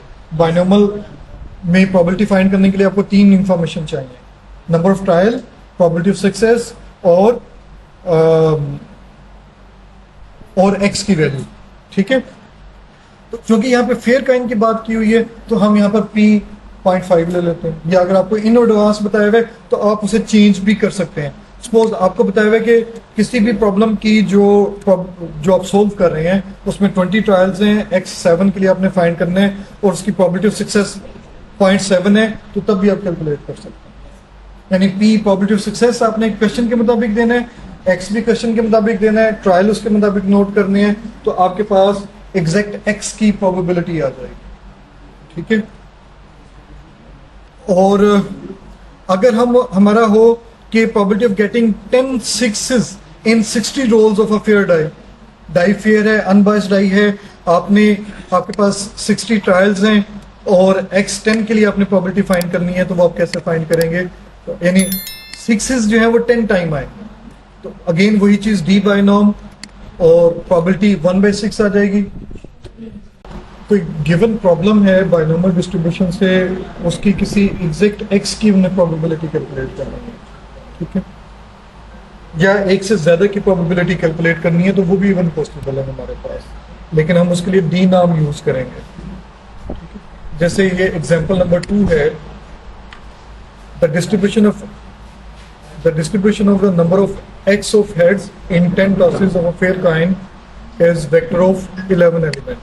यानी हमारे पास 10 ट्रायल्स हैं, 10 टॉस हैं और प्रोबेबिलिटी ऑफ सक्सेस कोई खास वैल्यू है, सपोज जैसे यहाँ पे 0.05 ली हुई है, या जो भी आप क्वेश्चन सोल्व करें उसमें जो भी प्रोबेबिलिटी ऑफ सक्सेस ली हुई है, उसके हिसाब से आपके पास जो नंबर ऑफ हेड्स आएंगे वो टोटल कितनी उनकी काउंट आएगी? 11 आएगी, 0 से लेकर 10 तक, क्योंकि जो आपकी x की वैल्यूज हैं वो 0 से n तक जाएंगी। ठीक है, हम इसे अगर ट्राई करें तो देखते हैं कि ये किस तरह से रिजल्ट आता है इसका। तो देखिए हमारे पास टोटल यानी x इज इक्वल टू 0 के लिए बाइनोमियल डिस्ट्रीब्यूशन के मुताबिक प्रोबेबिलिटी कैलकुलेट हुई, ये 1 2 3 4 5 फिर ये 6 7 8 और ये last one 11 number. Probability of success हमारे पास कितनी है? 0.05। पॉइंट समझ लें कि हमारे पास कोई प्रोबेबिलिटी बाइनोमियल डिस्ट्रीब्यूशन का यूं समझ लें कि बुक में क्वेश्चन था, उस क्वेश्चन में आपको बताया कि नंबर ऑफ ट्रायल्स 10 है, साइज n है, प्रोबेबिलिटी ऑफ सक्सेस 0.05 है। ठीक है, तो 0 से लेकर x तक की ऑल पॉसिबल आउटकम की अलग-अलग प्रोबेबिलिटी फाइंड करें। यानी आपने exactly x is equal to 0 1 2 3 4 5 up to 10 ये कैलकुलेट करना है। तो बजाय इसके कि आप पिछली एग्जाम्पल की तरह अलग-अलग सॉल्व करते, x 0 1 2 3 पुट करके सॉल्व करते, आप इस तरह से भी कर सकते थे 0 कॉलन 10 0 से 10 तक, क्योंकि ये हमने ऑलरेडी देखा है कि जब हम 0 कॉलन 10 लिखेंगे तो इसका मतलब है 0 से लेकर 10 तक के डिजिट। तो अब बेसिकली वो क्या काम कर रहे हैं, 0 की प्रोबेबिलिटी भी कैलकुलेट हो रही है, फिर 1 की प्रोबेबिलिटी, फिर 2 की प्रोबेबिलिटी, फिर 3 की, और ऐसे लास्ट में ये 10 की प्रोबेबिलिटी यानी x इज इक्वल टू 10 की, और ये ऑल पॉसिबल आउटकम है। वैसे अगर आप थोड़ा सा देखें, इसे अगर आप सम करेंगे, sum of probabilities of all possible outcome is 1। Binomial experiment की जितनी भी आउटकम्स थी उन तमाम पॉसिबल आउटकम की प्रोबेबिलिटी का जो सम था वो 1 भी बनता है। ठीक है, ये हम क्यों कर रहे हैं? इसे करने की एक रीजन है कि हम इसका प्लॉट ड्रॉ करना चाह रहे हैं। प्लॉट कैसे ड्रॉ होगा? इसी को सम की बजाय हम प्लॉट कर रहे हैं। अब अगर आप थोड़ा सा देखें, इस तरह की मिलती जुलती डायग्राम शायद आपको बुक्स में मिलती होंगी, या बार प्लॉट जब आप लेते हैं तो देखें इस तरह की डायग्राम्स आपके पास ड्रॉ होती हैं। मैं अगर इसकी प्रोबेबिलिटी थोड़ी चेंज कर देता हूँ, फिर देखते हैं क्या फ़र्क पड़ता है बार्स पर। ठीक है, मज़ीद चेंज करके देखते हैं, सपोज मैं 4 5 कर देता हूँ। Number of trials, probability value, इनमें कोई रिलेशनशिप है? जैसे जैसे नंबर ऑफ ट्रायल बढ़ते जाएंगे बाइनोमियल डिस्ट्रीब्यूशन जो है वो नॉर्मल को अप्रोच करती जाएगी। अभी वैसे ही नॉर्मल नहीं है, लेकिन आप इसे जैसे जैसे साइज और नंबर ऑफ ट्रायल बढ़ाते जाएंगे, यानी 0 से 10 बढ़ाते जाएंगे, ये मज़ीद नॉर्मल होता जाएगा। फॉर एग्जांपल मैं यहाँ पर 100 कर देता हूँ और नंबर ऑफ ट्रायल भी 100 कर देता हूँ, तो देखें बार्स और क्लोज हो गए, शेप इसकी मज़ीद चेंज हो गई। ठीक है, तो इस तरह से आप उसकी शेप को ऑब्जर्व कर सकते हैं और डी नाम फंक्शन आपको हेल्प करेगा। ठीक है, डी नाम हमने क्यों यूज़ किया कि हमें डिफरेंट पैरामीटर्स की वैल्यूज दी हुई हैं, हमने x की वैल्यू देकर प्रोबेबिलिटी कैलकुलेट करनी है, तो वो प्रोबेबिलिटी हम कैलकुलेट कर रहे हैं, वैसे में वो फॉर्मूला यूज़ करना पड़ता है। अब यही काम पाइथन से आप कर सकते हैं, यही काम नॉर्मल से कर सकते हैं, यही काम टी डिस्ट्रीब्यूशन एफ डिस्ट्रीब्यूशन, लेकिन पॉइंट क्या होगा, हर डिस्ट्रीब्यूशन के जो नंबर ऑफ पैरामीटर हैं वो डिफरेंट है। बाइनोमियल में आपको 2 पैरामीटर चाहिए, ठीक है, पाइथन में 1 पैरामीटर चाहिए, नॉर्मल में 2 पैरामीटर चाहिए, टी में 1 होगा, एफ में 2 होंगे। वो यानी हर डिस्ट्रीब्यूशन के जो नंबर ऑफ पैरामीटर रिक्वायर्ड हैं उनके मुताबिक जब भी आप वैल्यूज पुट करेंगे तो आप किसी भी सिंगल एक्स यानी एग्जैक्ट एक्स या एक से ज़्यादा एक्स की प्रोबेबिलिटी कैलकुलेट कर सकते हैं। ठीक है, तो आप अगर फॉर एग्जांपल आप चाहते हैं कि सिर्फ किसी 2 वैल्यूज की वैल्यू कैलकुलेट करनी है, तो आप वो 2 वैल्यूज भी ले सकते थे, जैसे सी सपोज 1 और 3 की आपने प्रोबेबिलिटी कैलकुलेट करनी है, तो ये उन दोनों खास एक्सेस की वैल्यू भी कैलकुलेट होगी आपके पास। ठीक है, हमने इनका ग्राफ ड्रा करके भी देख लिया कि बुक्स में जो ग्राफ्स आते हैं वो किस तरह से ड्रा होते हैं। ठीक है, ये आप किसी भी डिस्ट्रीब्यूशन का इस तरह से ड्रा कर सकते हैं। नेक्स्ट एक और एग्जांपल है, इसमें नॉर्मल डिस्ट्रीब्यूशन भी इन्वॉल्व हो रही है। Consider a random variable x which is normal with mean mu variance which is normal with mean 2 and variance 16। ये बुक में आपने मुख्तलिफ जगहों पे पढ़ा होगा कि फलां वेरिएबल x है, नॉर्मल डिस्ट्रीब्यूशन को फॉलो कर रहे हैं, उसका फलां मीन है और फलां वेरिएंस है, हम उसी चीज़ को लेकर चल रहे हैं। ठीक है, वी वांट टू कैलकुलेट, हम उसका पीडीएफ लेना चाह रहे हैं x इज इक्वल टू 3 के लिए। ठीक है, यानी हम कर्व की x इज इक्वल टू 3 के लिए हाइट देखना चाह रहे हैं नॉर्मल डिस्ट्रीब्यूशन के लिए, तो हम क्या करेंगे, डी नाम हम फाइंड कर लेंगे, जैसे अभी हमने बायनोमियल का किया था। और वैल्यूज हमने क्या क्या लिखी हुई हैं, देखें यहाँ पर जो मेन पॉइंट नोट करने वाले हैं, x3 पे हम इंटरेस्टेड हैं, मीन इज इक्वल टू 2, यहाँ पे हम वेरियंस यूज नहीं कर रहे, एस डी यूज कर रहे हैं, आर्गुमेंट में स्टैंडर्ड डेविएशन चाहिए, लेकिन स्क्वायर रूट ऑफ 16 ले रहे हैं, यानी यूज हम वेरियंस ही कर रहे हैं, स्क्वायर रूट लेकर हम उसका स्टैंडर्ड डेविएशन है। जैसे आप एंटर कर दें तो अब उस x इज इक्वल टू 3 पर नॉर्मल कर्व की जो मैक्सिमम हाइट बनती है वो आपके पास आ जाएगी। ठीक है, इसी तरह से आप इसे शॉर्ट फॉर्म में लिखना चाहते तो आप ऐसे भी लिख सकते थे, यानी आप स्क्वायर रूट 16 ना करते, आपको ऑलरेडी अगर 16 का स्क्वायर रूट पता है तो आप डायरेक्ट पुट करते हैं। CDF अगर आपने ऐसे ही सॉल्व करना है तो फिर आप P नाम यूज करेंगे, और इसका क्या मतलब है, probability of x is less than और इक्वल टू 3, यानी आप क्युमुलेटिव फाइंड कर रहे हैं। तो क्युमुलेटिव फाइंड करने के लिए आप क्या करेंगे, P नाम वाली कमांड यूज करेंगे, 0 से लेकर x3 तक की तमाम पॉसिबल आउटकम्स की प्रोबेबिलिटीज ऐड होकर आपको मिल जाएगी। ठीक है, इसी तरह से आपने क्वांटाइल कैलकुलेट करने किसका, 95% प्रोबेबिलिटी का या 97.5 का। 0.975 पे क्या मतलब है, 97.5% की प्रोबेबिलिटी। ठीक है, तो मुझे बताइएगा कि एक कौन सी वैल्यू आती है, बल्कि मैं इसे ना थोड़ा मॉडिफाई करता हूँ समझाने के लिए।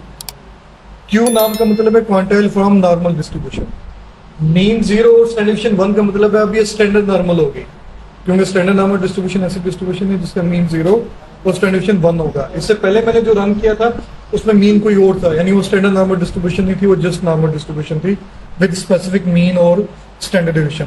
स्टैंडर्ड नॉर्मल की सूरत में 1.959964 वैल्यू आई है, ये कहीं पे देखी हुई वैल्यू लगती है, सुनी हुई वैल्यू लगती है आपको? जब आप टेस्टिंग ऑफ हाइपोथेसिस या कॉन्फिडेंस इंटरवल में अल्फा के मुताबिक 1 टेल या 2 टेल के मुताबिक जब आप जी वैल्यू फाइंड करते हैं, ये वो वैल्यू है, यानी क्यू नाम से आपको जी वैल्यूज, टी वैल्यूज या डिस्ट्रीब्यूशन की जो क्वांटाइल वैल्यू बनती है वो मिल जाएगी। अब मैं अगर इसे सपोज 95 करता हूँ तो 1.64, लेकिन ये कौन सी आ रही है, 1.64 कब आती थी? 2 टेल में। टू टेल में अगर हमने 1 टेल लेनी हो तो 1 टेल लेनी हो तो हम उसका एक आर्गुमेंट जो है वो अपडेट कर देंगे, लोअर टेल जो है वो ट्रू या फॉल्स करेंगे। Lower dot tail is equal to true,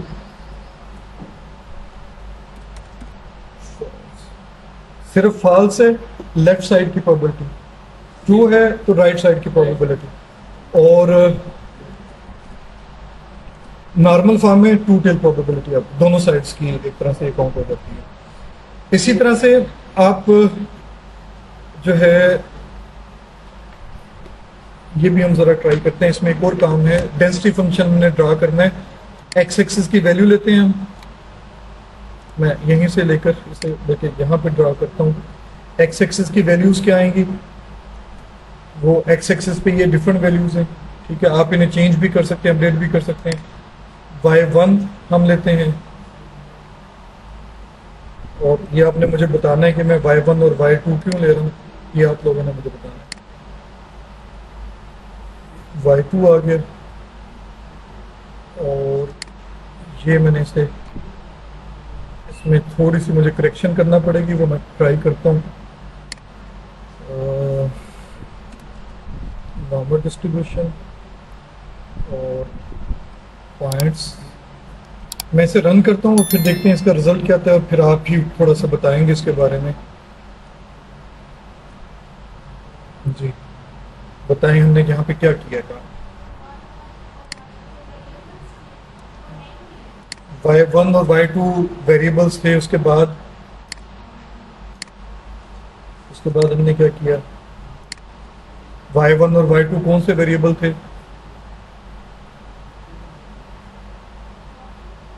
y1 एक ऐसा वेरिएबल था जो नॉर्मल डिस्ट्रीब्यूशन को फॉलो कर रहा है with mean 20 and standard division 6। y2 एक ऐसा वेरिएबल है जिसका मीन तो 20 है लेकिन स्टैंडर्ड डिवीजन 3 है। तो हमने जो y2 है उसे ड्रा किया और ये ब्लू कर्व में आ रहा है। कैसे पता चला, अभी हमने चूंकि इनके बारे में पढ़ा नहीं है, लेकिन फिलहाल आप देख लें कि यहाँ पे ब्लू लिखा हुआ है, तो इसका मतलब है कि प्लॉट में हम ब्लू का आर्गुमेंट यूज कर रहे हैं। तो इसका मतलब ये हुआ कि यहाँ पर ये जो कर्व बनी है, ये कर्व एक्चुअली ये वाली कर्व ब्लू कलर में, इस वक्त मेन कलर डिस्टॉर्ट हुए हैं तो कलर आपको डिफरेंट नजर आ रहे होंगे, तो ये ब्लू कर्व है। और इंटरेस्टिंग पॉइंट जो नोट करने वाला है, इस y2 का जो वेरिएंस है वो क्या है, कम है। कम होने का क्या मतलब होगा, और ये जो है इसका वेरिएंस बेहतर है, इसका क्या मतलब होगा, आपने पढ़ा होगा जब वेरिएंस कम हो या वैसे ही होगा, वेरिएंस कम होगा तो कर्व का स्प्रेड कम होगा, तो वेरिएंस ज्यादा होगा तो उसका कर्व का स्प्रेड ज्यादा होगा। 6 का वेरिएंस इस कर्व का स्प्रेड जो है वो रिलेटिवली ज्यादा है। ये जो जिसमें 3 है उसका वेरिएंस कम है, तो पॉइंट्स ज्यादातर 20 के करीब है।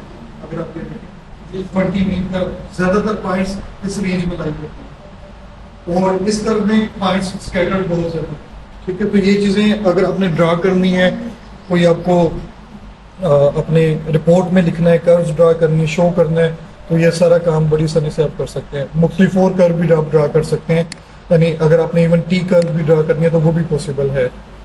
ये वैल्यूज आप कम ज़्यादा कर सकते हैं।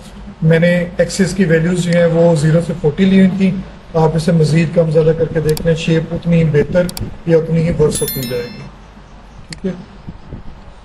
और ये यहाँ पे वैसे हिंट में भी लिखा हुआ है x plus minus 3 standard division, मतलब मीन के वाले से 3 स्टैंडर्ड डिवीजन या 2 स्टैंडर्ड डिवीजन की बात की, उस वाले से मीन आप चेंज करके देखें, जैसे जैसे मीन चेंज करेंगे इसकी शेप में भी चेंज आती जाएगी। अगर मैं इसे 0 कर देता हूँ, इसे 1 करता हूँ और इसे 1.5 करता हूँ, तो फिर देखिएगा अब शेप और तरह से आपके पास आ रही है। इसी तरह से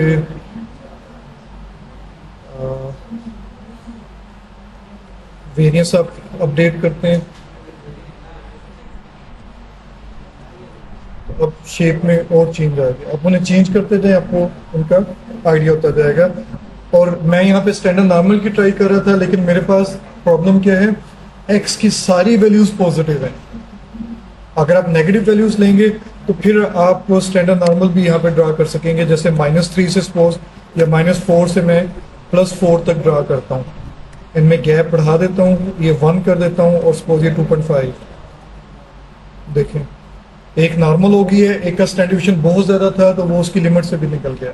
अगर मैं इसका स्टैंडर्ड डिवीजन कम करता हूँ, चेंज करता हूँ, अब देखिएगा शेप, तो जो ब्लू कर्व में आपके पास है ये एग्जैक्ट स्टैंडर्ड नॉर्मल डिस्ट्रीब्यूशन है आपके पास, 0 और 1, 0 मीन और 1 स्टैंडर्ड डिवीजन के साथ।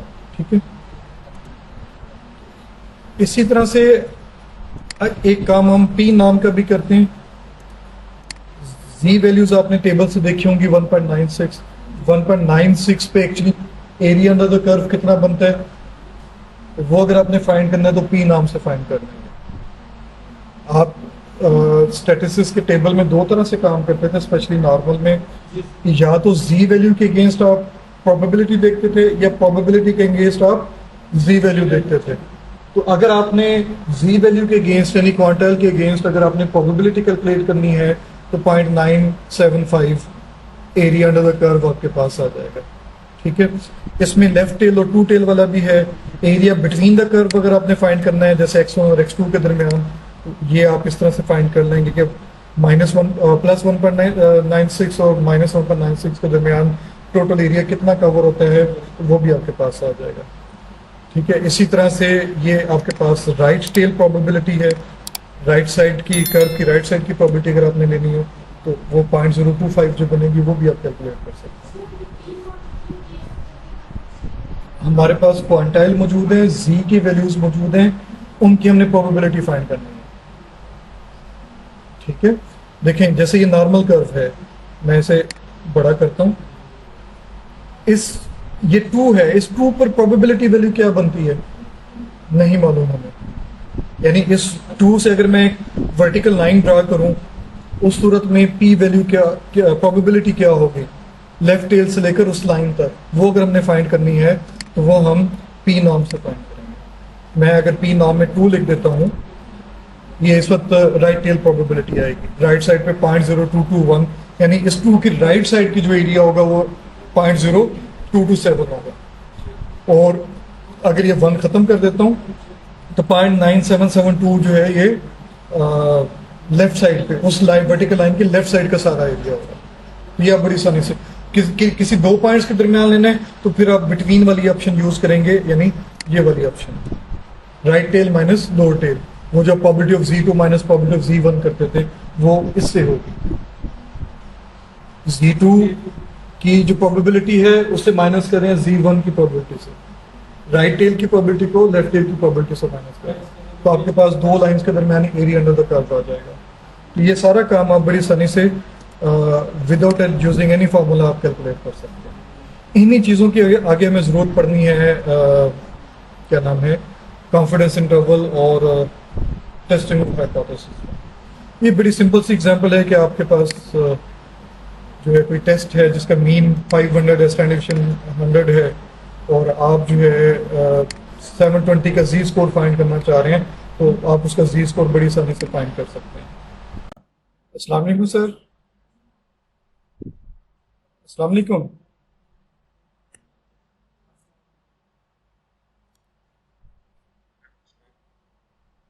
अस्सलाम वालेकुम।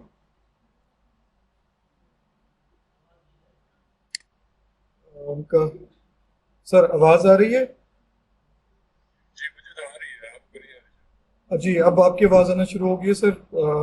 Welcome to third day of this workshop sir. मैं जरा आपका थोड़ा सा एक शॉर्ट इंट्रोडक्शन देता हूँ सर, फिर स्टार्ट कीजिएगा। डॉक्टर फैसल साहब एक्चुअली मेरे क्लास फेलो हैं एमएससी के। हम लोगों ने BZU से 2006-08 में एमएससी की थी, और ये उनके टॉपर्स में से हैं और बड़े लर्न स्किल पर्सन हैं।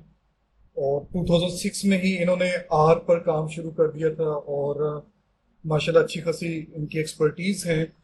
और सर आपको, और मज़े वाली जो बात है, सर का जो ताल्लुक है मुझे भी अभी कुछ अर्सा पहले ही पता चला है, तकरीबन साल एक पहले। सर डीजी खास से ही हैं और इसी कॉलेज से पढ़कर BZU की तरफ गए थे, और फिर स्कॉलरशिप पर फ्रांस से मुख्तलिफ जगहों पे ट्रैवल करते हुए सर जो हैं यूके में आजकल जो है वो ब्रेडफोर्ड यूनिवर्सिटी में एज ए सिस्टम प्रोफेसर और सीनियर रिसर्चर के तौर पर काम कर रहे हैं और इनकी plenty of impact factor publication है। तो बाकी सर आपको बताते हैं, देखते हैं। सर कंटिन्यू कीजिएगा। Okay, thank you. जैसे आप मतलब कि आप इंग्लिश में बात करनी है, उर्दू में करनी है, सराइकी में? हाँ जी, सर पूछ रहे हैं कि उर्दू में या इंग्लिश में। या सराइकी में? हाँ जी, सराइकी में भी हो सकती है वैसे। सर वो कहते हैं कि हमें चस आ जाए तो उर्दू में बात करें सर। अच्छा, ठीक है। कोई आप अपने से उस पर अगर कनेक्टेड हैं तो जरा उसे भी ऑन कर लें। जो लोग कनेक्टेड है अपनी स्पीकर। जी सर, स्क्रीन शेयर में कर दूं मैंने कहा। स्क्रीन शेयर डिस्प्ले नहीं हो रही है, आपकी वीडियो आ रही है। शेयर कर लें। Most disable the participant screen sharing.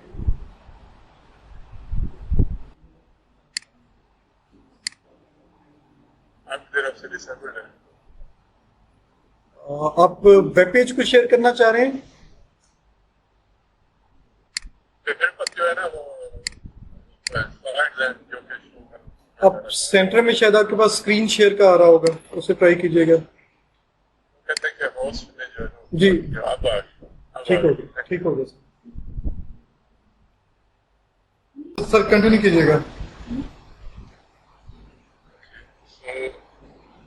वैसे मैंने थोड़ी सी जो है ना वो स्लाइड्स वगैरह बनाई थी कि मैंने कहा आपको थोड़ा सा रिसेंटली मैंने बात किया था सिंथेटिक डाटा के बारे में। ठीक हो गया सर। चाह था कि वो जो है ना शेयर कर लें। इतना कोई टेक्निकल नहीं है लेकिन थोड़ा सा जो है ना रेलिवेंट है एज ए बेसिक लेवल कि हम उसको यूज कैसे करते हैं, बेसिक कंडीशन प्रोबेबिलिटीज। ठीक हो गया सर। एप्लीकेशन तो इसको जो है इमदाद ने बता दिया है काफी कुछ जो है, वो भी मुझे याद आ गया कि हम जो है इमदाद खुद बिठावर ही थे और काफी आजिज़ी का मुजाहरा करते हैं कि अपनी जो है ना वो शेयर करना। सर ये आपका बड़ा पन है। भी चाहिए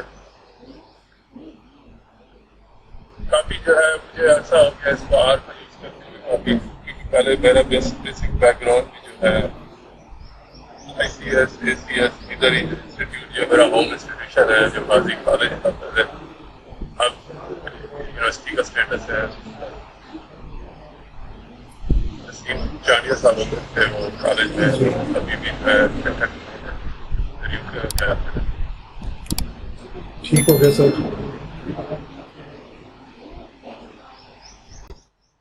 अगर किसी के लैपटॉप में स्पीकर है और आवाज़ ज़्यादा है तो वो उसे भी ऑन कर ले ताकि जिनके पास हैंड फ्री नहीं है वो ज़रा सुन सके आसानी से।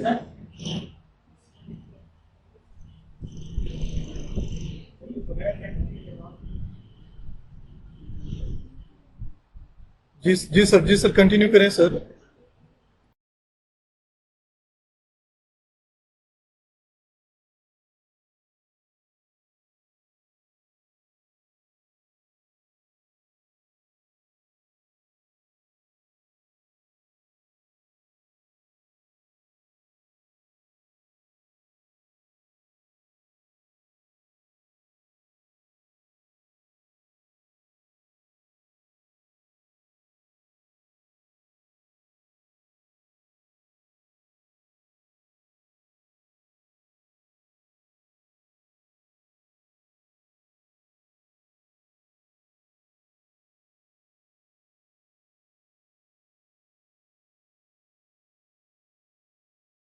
NHS कम्युनिटी है। NHS यहाँ पर जो है नेशनल हेल्थ ट्रस्ट, जैसे हमारे तरफ PHQ कहते हैं, यहाँ पर जो है NHS जो है हॉस्पिटल्स कहते हैं, नेशनल हेल्थ सर्विसेज। ये सिकंदर के साथ कौन है?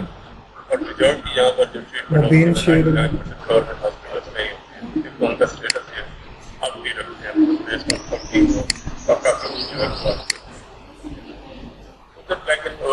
ताकि उधर आर जो है ना यूज नहीं होती, जैसे ओपन सोर्स भी था और यूज भी नहीं हो रही थी। तो हमने एक कम्युनिटी डेवलप की कंसर्वेटिव में, जो कि आप ग्रो होगी, काफी एक्सपैंड होगी। आप लिंक इसका चेक कर लेंगे, स्लाइड में शेयर कर दूंगा।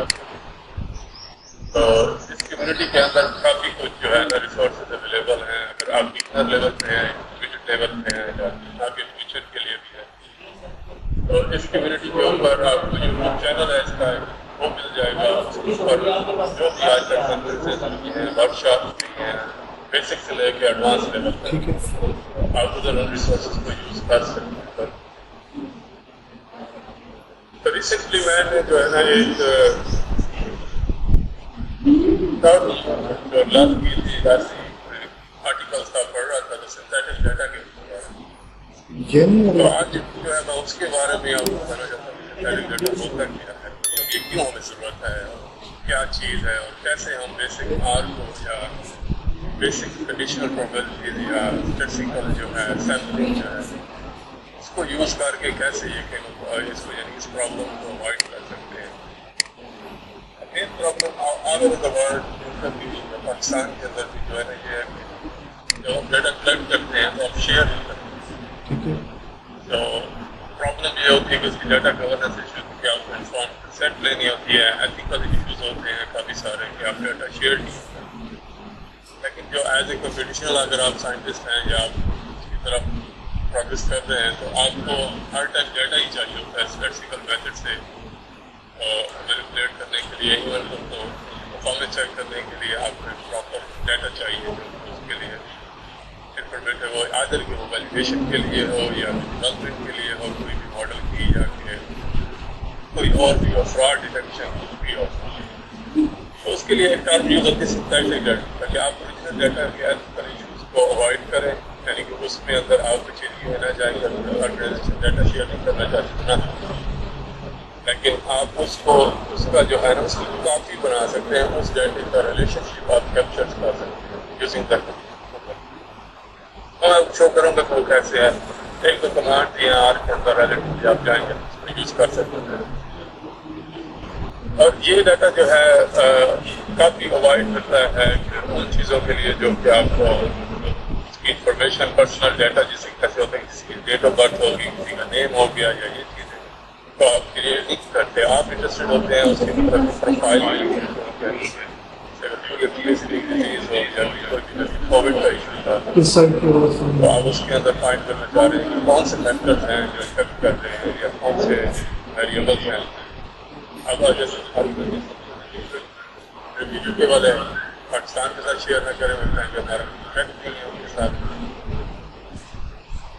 तो जब मैंने ये टर्म यूज़ की तो फाइंड की तो इसको मैंने जो है ना वो कोशिश की कि इसको फाइंड करो कि आर के अंदर क्या रहता है, इसको मतलब इस तरह का डाटा अगर मैंने जनरेट करना होगा। अभी काफ़ी डाटा जो है हॉस्पिटल डाटा के ऊपर वर्क कर रहा हूँ, लेकिन वो स्पेसिफिकली अप्लाइज है मुझे स्टूडेंट को दूँ और स्टूडेंट का बाजार जो है ना वो नहीं दे सकता पर तो उसको मैंने कापी देनी होती है, मतलब डाटा उसको वही फॉर्मेट मिले लेकिन उसकी डाटा की कापी मिले, उसकी सैम्पल देनी होती है। तो फिर मैंने जो ये करनी है जी आवर्स में जो मैंने उसको दर्ज किया है वो आपसे आज शेयर कर रहा हूँ। तो क्या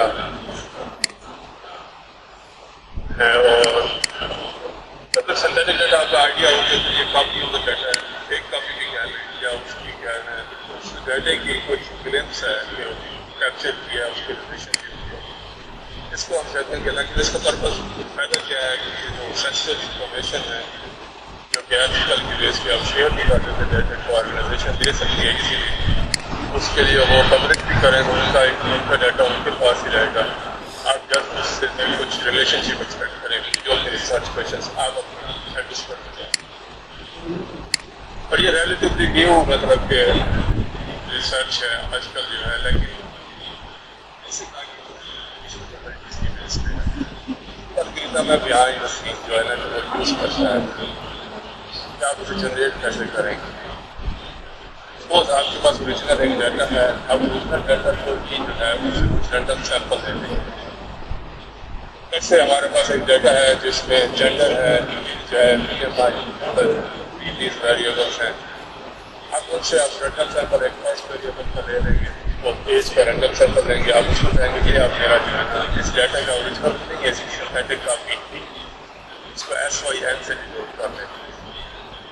तो देन आप उसकी कंडीशनल प्रोबेबिलिटी फाइंड करेंगे कि उस ऑब्जर्व डाटा की बेस पे साइकिल को मॉडल पर फिट करेंगे, फिर उससे सैंपल लेंगे। मतलब आप उसका डाटा भी शेयर कर रहे हैं, उसका रिलेशनशिप मॉडल से कैप्चर करते हैं और देन उसकी सैम्पलिंग करके वो आप शेयर करते हैं। और अब so on her variable Yes, sir. में आपके पास जितना भी डाटा के अंदर 10 वेरिएबल हैं, 100 वेरिएबल हैं, जो भी लगे अब पिक्चर अब स्नैप देना। आप अप्रोक्सीमेशन कर रहे हैं जॉइंट डिस्ट्रीब्यूशन की, जो कि आपके पास वेरिएबल्स की जॉइंट डिस्ट्रीब्यूशन है, final conditional domain multiplying conditional domain x1 divided by x2 या x3 divided by x2 x3 4 4 5 तो up to e by minus 1। ये जो उसका टेक्निकल जो है ना बैकग्राउंड है, अगर आप ऑलरेडी मिक्सचर मोबिलिटीज पढ़ चुके हैं या उसके अंदर आप राज्यों के आपको बहुत अच्छी चीज़ें आपको पता होंगी और ये प्रोसेस चलता है।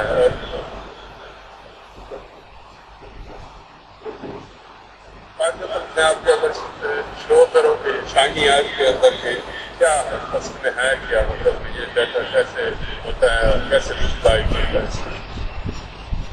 शेयर हो रही है ये शाइनी ऐप। जी जी, ये शो हो रही है। वैसे इन्होंने शाइनी ऐप के बारे में नहीं रीड किया होगा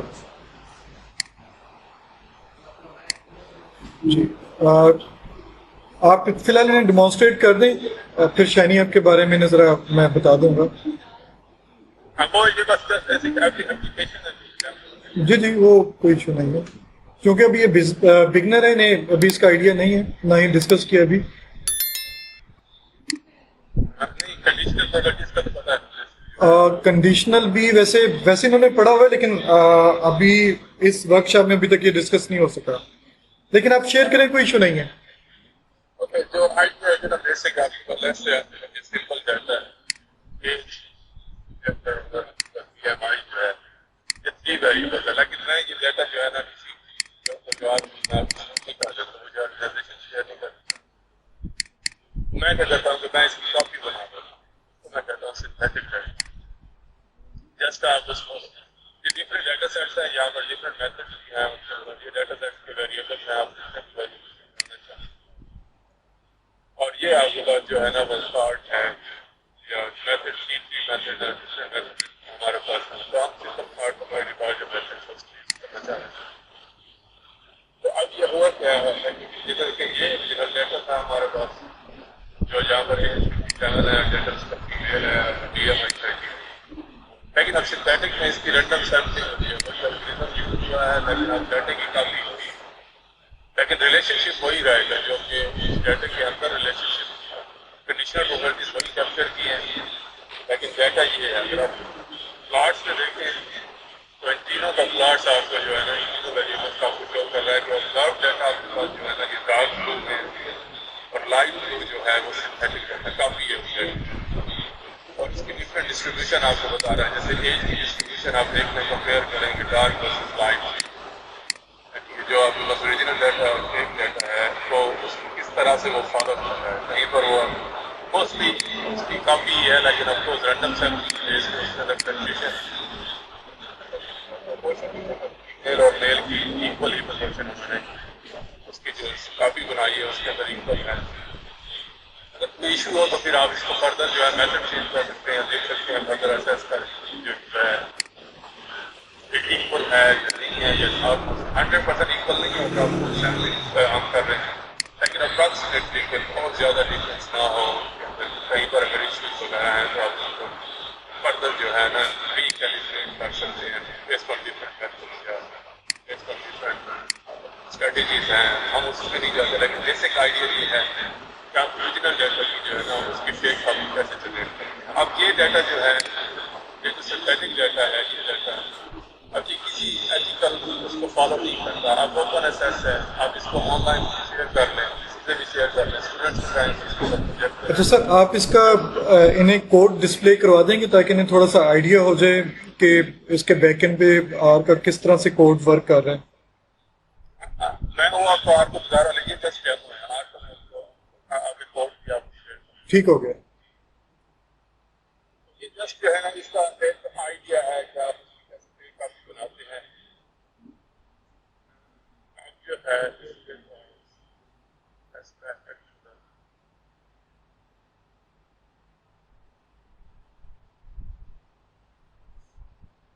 ये जो है मतलब कि इसका कोड बिहाइंड द सीन ये है कि फॉर एग्जांपल ये मेरे पास ओरिजिनल डाटा था तो मैंने आर के अंदर अपलोड किया ये आर जो ये कुछ रीड करने के लिए ये बेसिक कमांड है ऑलरेडी मेरी। जस्ट सर 1 मिनट दीजिएगा, मैं सिर्फ 1 मिनट दीजिएगा। ये आप देखेंगे कि जो फर्स्ट लाइन में सर ने आपको सेट WD के नाम से कमांड दी है, यहाँ पर एक डाटा रीड हो रहा है। यूं समझ लें कि ये डाटा एक वेबसाइट से रीड हो रहा है, वैसे ये इनके सिस्टम से रीड हो रहा है।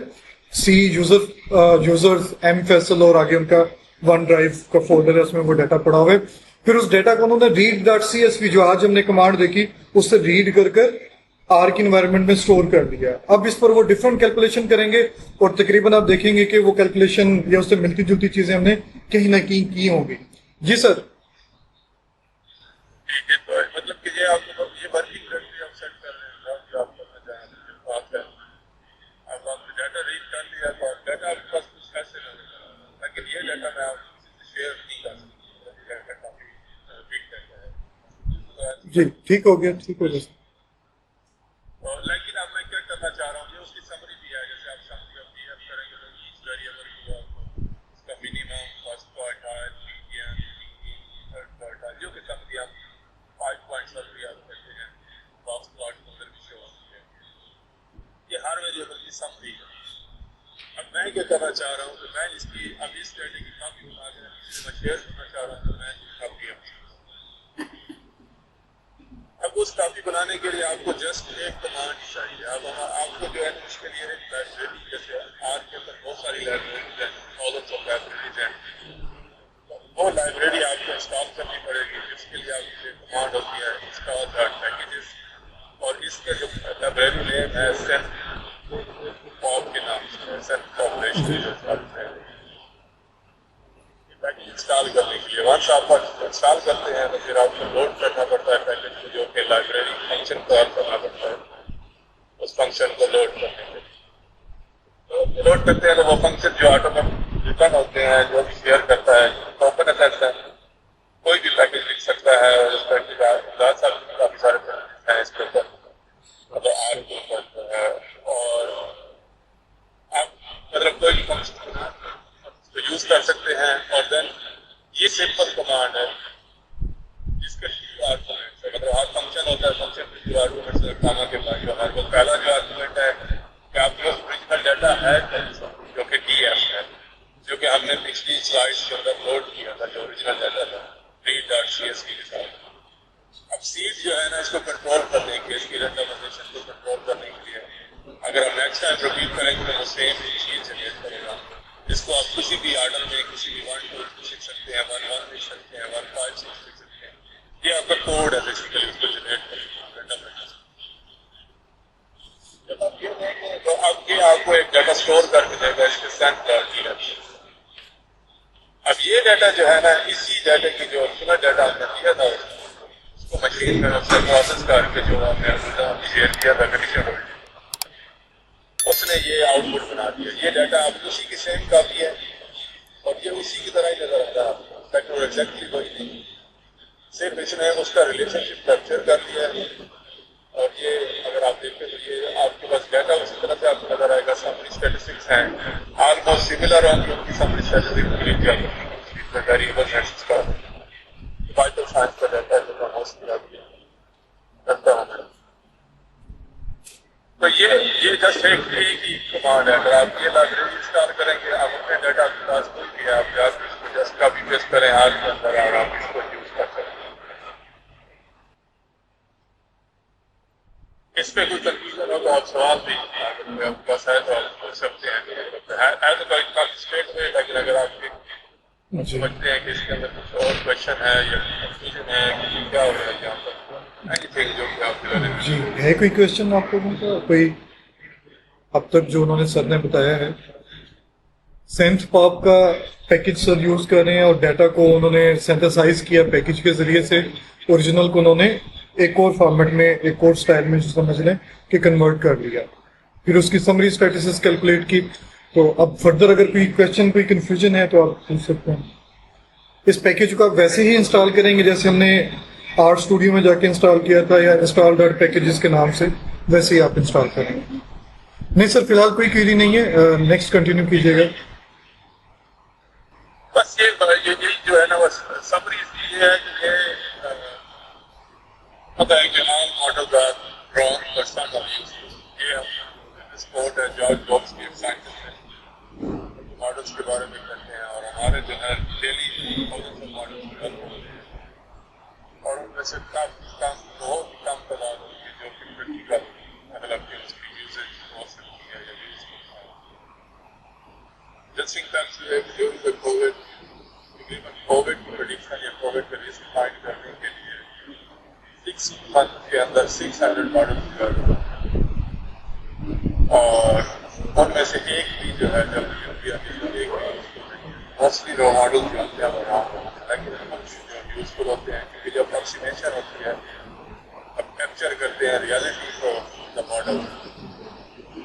अब ये 100% जो सिंथेटिक डाटा है ये 100% एक्यूरेट भी नहीं है, मतलब इसकी समझने के लिए आप ये समझें कि ये 100% सब कुछ कैप्चर कर रहे हैं। इसकी कुछ लिमिटेशन भी हैं क्योंकि आप इसको मॉडल को आप अप्लाई कर रहे हैं, इस मॉडल से आप इसको सैम्पलिंग कर रहे हैं, सैम्पलिंग करेंगे तो आपके पास एक एरर नहीं रिड्यूस होगा। डे बाई डे ये मैथड इम्प्रूव हो रहे हैं, कैलिब्रेशन मैथड डेवलप हो रहे हैं, डिफरेंट मैथड डेवलप हो रहे हैं तो आप फर्दर जो है मतलब इसको बेटर बनाने के लिए और एक्यूरेट बनाने के लिए यूज कर सकते हैं। लेकिन एट द एंड आप इसकी ट्यूनिंग भी आप फर्दर कर सकते हैं। अगर जेंडर है और जेंडर के बारे में अगर उसका टेस्ट किया है यस होता है तो अगर वो फीमेल होगी तो उसका टेस्ट अगर मेल नहीं होता, लेकिन सैम्पलिंग इस चीज़ को कंसिडर नहीं करें। आपको फर्दर इसको ट्वीट करना पड़ेगा या बेटर बनाएंगे क्योंकि जो है जो रिलेशनशिप है उसको कैप्चर करना। सर एक ऐसी जनरल सा सबकी तरफ से क्वेश्चन समझ लें, इन्हें कोई आर लर्निंग के हवाले से कोई टिप दे दें कि वो किन सोर्सेज को फॉलो करें। नेक्स्ट जो है ना ये अच्छा, गुड हो गया, गुड हो गया। तो ये जो है ना कुछ रिसोर्सेज है, ये जो रिसोर्सेज इससे रिलेटेड है, ये ब्लॉग पोस्ट है मेरी एक और इससे related। अच्छा सर, ये ब्लॉग का एड्रेस आपने इसे हाइपर टेक्स्ट किया हुआ है, अगर आप इसका एक्चुअल एड्रेस बता दें तो इन्हें जरा आसानी हो जाएगी, ये नोट कर लेंगे।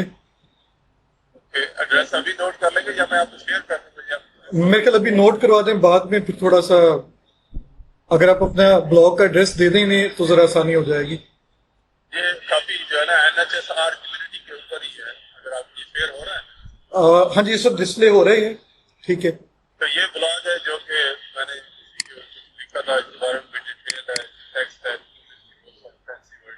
अच्छा, बल्कि सर एक और काम करें, आप एक काम कीजिएगा, इस एड्रेस को कॉपी कर करना इसी सेशन की चैट में आप पेस्ट कर दें ताकि सबको एड्रेस मिल जाए और अगर ये यूज करना चाहें तो यूज भी कर लें। ये आ गया जी, ये सर ने चैट में लिंक शेयर कर दिया, तो इस ब्लॉग पे सर की इंस्ट्रक्शंस हैं यानी ट्यूटोरियल्स मौजूद हैं, तो आप यूज कर सकते हैं, आपको हेल्प मिल जाएगी।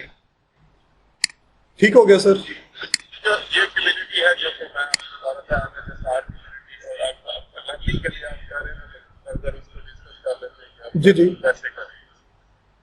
तो इसका जो है ना इस कम्युनिटी के अंदर जो मोस्ट फेवरेट जो है ना वो चैट है। अगर आप इसको क्लिक करेंगे तो आपके पास जो आज तक जितने भी वेबिनार हुए हैं, जो भी लर्निंग के लिए बेसिक है, वर्कशॉप्स हैं, introduction to R markdown, conferences हुई हैं, सारा कुछ यहाँ जो है ना ऑलरेडी ठीक हो गया, मतलब कि ऑलरेडी वीडियो रिकॉर्डेड। इसको आप जो है जब आपके पास टाइम हो तो आप इस चैनल को फर्दर एक्सप्लोर कर सकते हैं, इसको देख सकते हैं। ठीक हो गया। आपको चैट के अंदर जो है ना ये आपको शेयर कर चैनल का लिंक है। इसमें और भी बहुत कुछ है, मतलब कि इवेंट्स आते रहते हैं, वो इवेंट्स फ्री भी होते हैं, मतलब कोई पैसे आते नहीं खास, तो आप इसको ज्वाइन कर सकते हैं, फॉलो कर सकते हैं। और इसके अलावा जो है आपके रिसोर्सेज मैंने कुछ कंबाइन किए हैं, जो कि एक तो ये NHSR जो कि आपको आप आर को कैसे लर्न करें। अच्छा सर, हमारे पास मीटिंग एंड होने के 10 मिनट्स हैं। मेरे ख्याल में मैं आपको 5 मिनट ठीक हो गया सर। तो ये जस्ट आपके पास 3-4 रिसोर्सेज हैं जो कि मैं अपनी जब मैं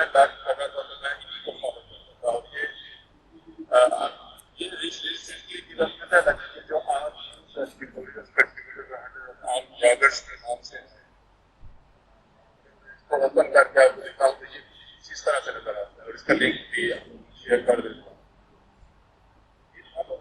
बेस्ट है और ये कीप आपको अपडेटेड दिखाएगा। आपको जो भी चीज़ आपने फाइंड करनी है, आप सुबह सपोज आप किसी प्लाट पे काम कर रहे हैं या रीड CS भी आपको नहीं पता तो आप प्लाट CS तो ये आपको उसके बारे में सारे फंक्शन बताएगा किस तरह से है, और उसका जो भी आप सर्च करेंगे सारा यहाँ रेडी काफ़ी जो है ना इसकी जब से मैं स्टार्ट किया था तब से ये कम्युनिटी है।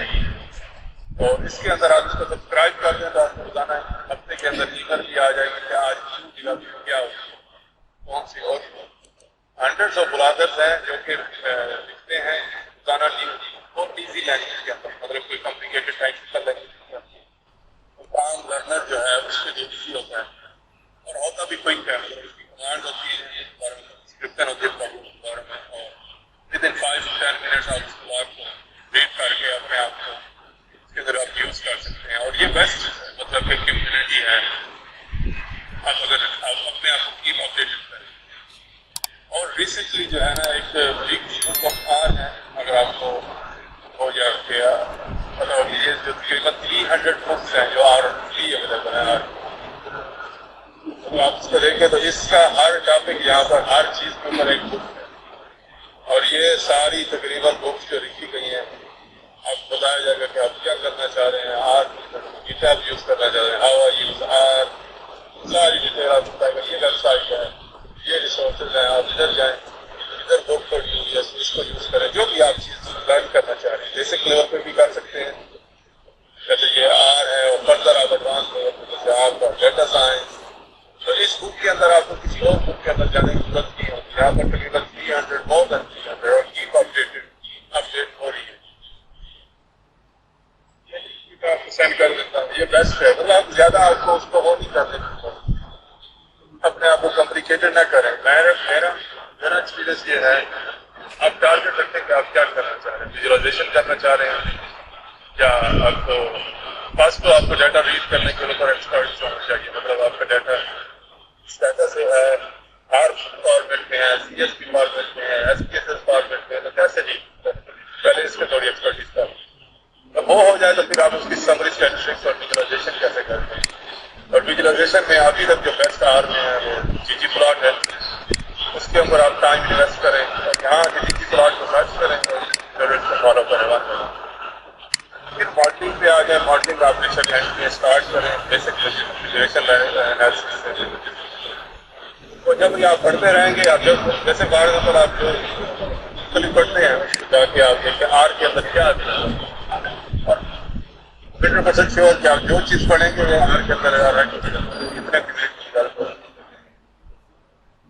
और लास्ट ये है कि जब आप एक्सपीरियंस लेवल हो जाते हैं कागल के लिए, ये जो है इसके अंदर आप जब आप एक्सपीरियंस गेन कर लेंगे, फिर आप जब साइन अप करें, रजिस्टर करें, ये फ्री कम्युनिटी है और यहाँ चैलेंजिंग डेटा सेट शेयर किए। अब उनको जो है ना आर से रिलेटेड आपको आपने लर्न किया होगा, आप कंपटीशन करते हैं, प्राइस भी देते हैं, आप प्राइस वन कर सकते हैं, थाउजेंड ऑफ पाउंड्स के अंदर होता है। लेकिन आप उसको अगर आप लर्निंग परस्पेक्टिव से कर रहे हैं तो आप उसके डेटा सेट को चैलेंजिंग डेटा सेट को देखेंगे, आप उसको एक्सप्लोर करें और कंपेयर करें कि बाकी के रिजल्ट्स भी आएंगे, आपके रिजल्ट्स भी आएंगे, तो देखें आपके रिजल्ट्स बेटर है। तो एक कॉम्पिटिटिव इन्वायरमेंट आपको डेवलप करता है और आपके अंदर एक मोर एनर्जी प्रोड्यूस करता है, कर सकते हैं। मेरे लिए जो रिसोर्सेज हैं ये one of the best resources है। आप इसके अंदर जो भी क्वेश्चन है, जो भी चीज़ है, ये और अपने पास आप जो भी क्वेश्चन मार्क लिख के जो भी कमांड लिखेंगे वो सारा उसके बारे में भी आपको फर्दर थोड़ा सा एक्सप्लेन कर दीजिएगा कि वो क्या होगा। ये लिंक्स आपके पास शेयर हो गए। जी ये लिंक्स आ गए, लिंक्स आ गए। और एक चीज हम जो है जब हम पढ़ते थे तो कुछ इसके काम के अलावा है, लेकिन वो हमारा एक्सपीरियंस ये होता है कि हमें लेट अप कि आप फ्लैश बहुत बड़ा क्वेश्चन होता है, तो वो क्वेश्चन अब नहीं होना चाहिए। लेकिन इसके लिए जो है ना, जैसे पहले हमारे पास जो जितनी भी नेशन डेवलप हुई है वो आई, तो जो न्यू आयल है वो हमारा ये डाटा है, और ये डाटा जो है अगर आप उसको डेवलप कर देते हैं, साइट्स प्रोवाइड कर सकते हैं, उसको डेवलप पॉलिसी इफेक्ट हो सकता है, किस तरह से आप चेंज कर सकते हैं प्रैक्टिस में। तो that's one of the contribution ये मेरा मैसेज है। चलिए सर बहुत बहुत शुक्रिया आपका। और आपने जो लिंक्स शेयर किए हैं, आपने अपनी जो स्टडी शेयर की है, इंशाल्लाह ये लोग इसे ज़रा डिटेल से देखेंगे। वैसे तो ये इनके लिए थोड़ा सा एडवांस भी था जो आपका, क्योंकि अभी ये BS लेवल पर हैं और 6 सेमेस्टर में है, कुछ चीज़ें भी इन्होंने सीखनी भी हैं।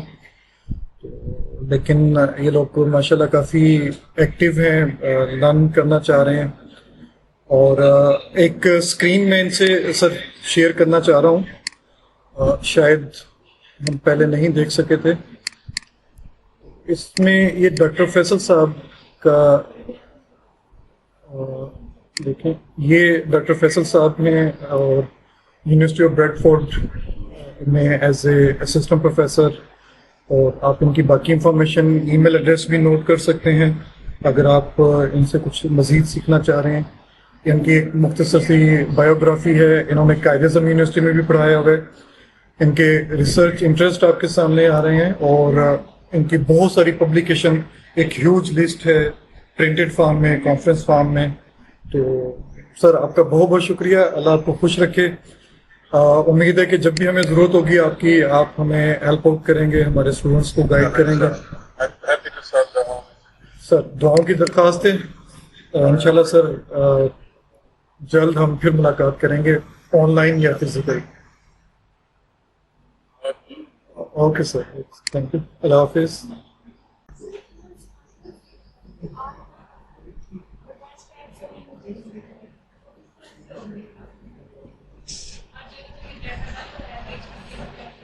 शायद मैंने ही आप लोगों से एक क्वेश्चन पूछा था, मुझे ये डाइस बनानी है। अगर मुझे इसका एक्सपीरियंस नहीं है, अगर मुझे नहीं मालूम है कि मैंने इसे किस तरह से जोड़ना है, किस तरह से काटना है, मैं इसे नहीं बनाऊंगा। या अगर मैं बनाऊंगा तो वो कोई अच्छी क्वालिटी की डाइस नहीं है। ये देखने में बहुत आसान है, लेकिन जब हम इसे बनाना शुरू करेंगे तो वो आसान था। सर के कहने का मकसद थोड़ा डिफरेंट था कि आप चूंकि स्टैट्स पढ़ चुके हैं तो अब आपको वो फॉर्मूलाज याद रखने की जरूरत नहीं है। अभी जैसे मैं D नाम की बात की, हमने P नाम, अब हमें नहीं पता उनके फॉर्मूलाज क्या है, लेकिन हमने फिर भी अप्लाई कर दिया। रीजन कि बैक एंड पे कहीं में डिस्टेंस रहता है कि P नाम इसलिए यूज होता है, P नाम इसलिए यूज होता है, R इसलिए यूज होता है। अगर आपको चीजों की ऑब्जेक्टिविटी का पता है तो फिर बेशक आपको उसका फॉर्मूला नहीं आता, आप तब भी R यूज कर सकते हैं। यानी R आपसे ये नहीं कहेगा कि आपको रिग्रेशन का फॉर्मूला नहीं यूज आता, मैं रिग्रेशन रन नहीं करता, ऐसा नहीं होगा, ठीक है ना। तो लेकिन दूसरी साइड पे देखें, एक सिंपल सा क्वेश्चन है, आपने बार चार्ट बनाना है, आपने पाई चार्ट बनाना है, कब बनाएंगे, किस डेटा के लिए बनाएंगे? बार चार्ट और पाई चार्ट में डेटा किस तरह का चाहिए? बार चार्ट आमतौर पे कंपैरिजन के लिए यूज होते हैं, एक ग्रुप का दूसरे ग्रुप के साथ कंपैरिजन, बार की हाइट की बेस पर। पाई चार्ट में आप कंपैरिजन नहीं कर सकते, उसके सेक्टर्स होते हैं, हो सकता है तीनों सेक्टर्स, चारों सेक्टर या जितने भी उसके वो स्लाइसेस बने हैं वो सारे एक जैसे देखने में हो, लेकिन उनमें फर्क हो। वहां आप कंपैरिजन नहीं करते, पाई चार्ट में हम रिलेटिव कंट्रीब्यूशन करते हैं, प्रोपोर्शन चेक करते हैं, ठीक है। तो इसका मतलब क्या हुआ कि अगर आपको स्टेटिस्टिकली इन चीजों का आइडिया नहीं है, आपने कोरिलेशन फाइंड किया, डेटा आपके पास नॉमिनल था, आपने कोरिलेशन फाइंड कर लिया, अब उसमें कोरिलेशन के फॉर्मूले का कोई कसूर नहीं होगा, आर का कोई कसूर नहीं होगा। आर ने आपको कोरिलेशन नॉमिनल वेरिएबल में या ऑर्डिनल वेरिएबल में कैलकुलेट करके दे देना है। थ्योरी में क्या है कि जब आपने कोरिलेशन, पियर्सन कोरिलेशन यूज करना है, then you need quantitative data, data ratio या इंटरवल स्केल से होना जरूरी है। लेकिन अगर रैंक्स हैं तो फिर आप स्पीयरमैन रैंक कोरिलेशन यूज करते हैं। इसका मतलब ये हुआ कि कम से कम बेसिक नॉलेज आपके पास अगर हो तो आप स्टैटिस्टिक्स के बाद आर को बेहतरीन तरीके से यूज कर सकते हैं। सर ने आपको कुछ सोर्सेज शेयर की, 300+ बुक्स के लिंक्स आपको बताया, लेकिन उस लिंक में अगर आप देखें, अच्छा ये उसमें से चैट में से किसी ने कॉपी किया उसे? ओके ठीक है, ये शेयर कर दीजिएगा। तो मैंने उसे एंड तो कर दिया, कॉपी नहीं किया, तो ये ग्रुप में भी शेयर कर दें। अब उन लिंक से जब आप बुक्स पढ़ेंगे, हर एक का कमांड राइट करने का जो स्टाइल है वो डिफरेंट है। बाज लोग उसे बड़े कम्प्लेक्स फॉर्म में करते हैं, बाज उसके डिफरेंट छोटे छोटे पार्ट्स बनाकर फिर कमांड बनाते हैं। तो अगर आप डिफरेंट ऑथर को पढ़ेंगे तब भी प्रॉब्लम हो सकती है। लेकिन अगर आपके पास स्टैटिस्टिक्स का बेसिक नॉलेज है, आपको आर की थोड़ी बहुत नो हाउ है, आप उसे मजीद बेहतर करना चाह रहे हैं, देन आप इन बुक्स की तरफ जाएं, देन आप यूट्यूब की तरफ जाएं या मुख्तलिफ चीजों की तरफ जाएं। लेकिन एकदम आपने नहीं करना। इसका सबसे बेस्ट वे जो मुझे लगता है, आपने जो भी बुक पढ़ी है स्टैटिस्टिक्स की, उसमें जो फॉर्मूला नजर आया, आपने उसे बाय हैंड कैलकुलेट किया हुआ उस प्रॉब्लम को, तो आप सिंपली उस एग्जाम्पल को, उस डेटा को उठाएं, आर में से कन्वर्ट कर देखें। पहले खुद कन्वर्ट करें, फिर सर्च आउट करें कि क्या इसका कोई बना बनाया फंक्शन मौजूद है। अगर वो फंक्शन मौजूद है, फिर देखें कि आपने जो रिजल्ट्स लिए बुक में, जो रिजल्ट थे और जो बने बनाए पैकेज से रिजल्ट आ रहे हैं, उसमें कितना फर्क है। अगर आप इस तरह से चलेंगे, ये थोड़ा टाइम टेकिंग जरूर हो सकता है, लेकिन इसमें जो आपकी लर्निंग होगी वो सबसे बेस्ट लर्निंग होगी। लेकिन एक चीज याद रखें कि आज 5 दिन के बाद आप आर को अगर क्लोज करके रख देते हैं, ये आपको भूल जाएगी। आपने हमेशा आर की स्टार्टिंग में हमने पढ़ा था कि ये इसे आप ग्रेजुअली सीखेंगे, तो आपने अब ये नहीं करना है कि इसे क्लोज करके रख दें। बेशक आप इन्हीं चीजों को बार बार रिपीट करते रहें, जरूरी नहीं कि आपने नया भी सीखना है। इनिशियली आप बेशक इन्हीं कमांड्स को या जो स्लाइड्स मैंने आपसे शेयर किए हैं, आप उन्हें ही रन करते रहें, आप उन्हें प्रैक्टिस करते रहें, सोचते रहें उनके बारे में, उनकी हेल्प रीड कर लें। हेल्प वो के भी टेक्निकल है, लेकिन आप जब रीड करेंगे, यूज टू हो जाएंगे, आपको हेल्प का भी आइडिया हो जाएगा कि आपको कितना फैसिलिटेट करता है। उसके बाद फिर आप साथ जितना भी एडवांस लेवल पे जाना चाहें, वो बाकी एक्सपर्टीज है। ये मेरे क्लास फेलो थे और बड़े इन्होंने बड़ा काम किया था, और एमएससी लेवल पे ही इन्होंने जो थीसिस किया था वो बड़ा अच्छा थीसिस था। आउटलायर और मल्टीकुलर डिटेक्शन के हवाले से इनका बड़ा यूजफुल वर्क था, मल्टी डिमेंशनल डाटा यूज किया था इन्होंने। और अब जो NHS है उसके साथ मिलकर ये काफी काम कर रहे हैं।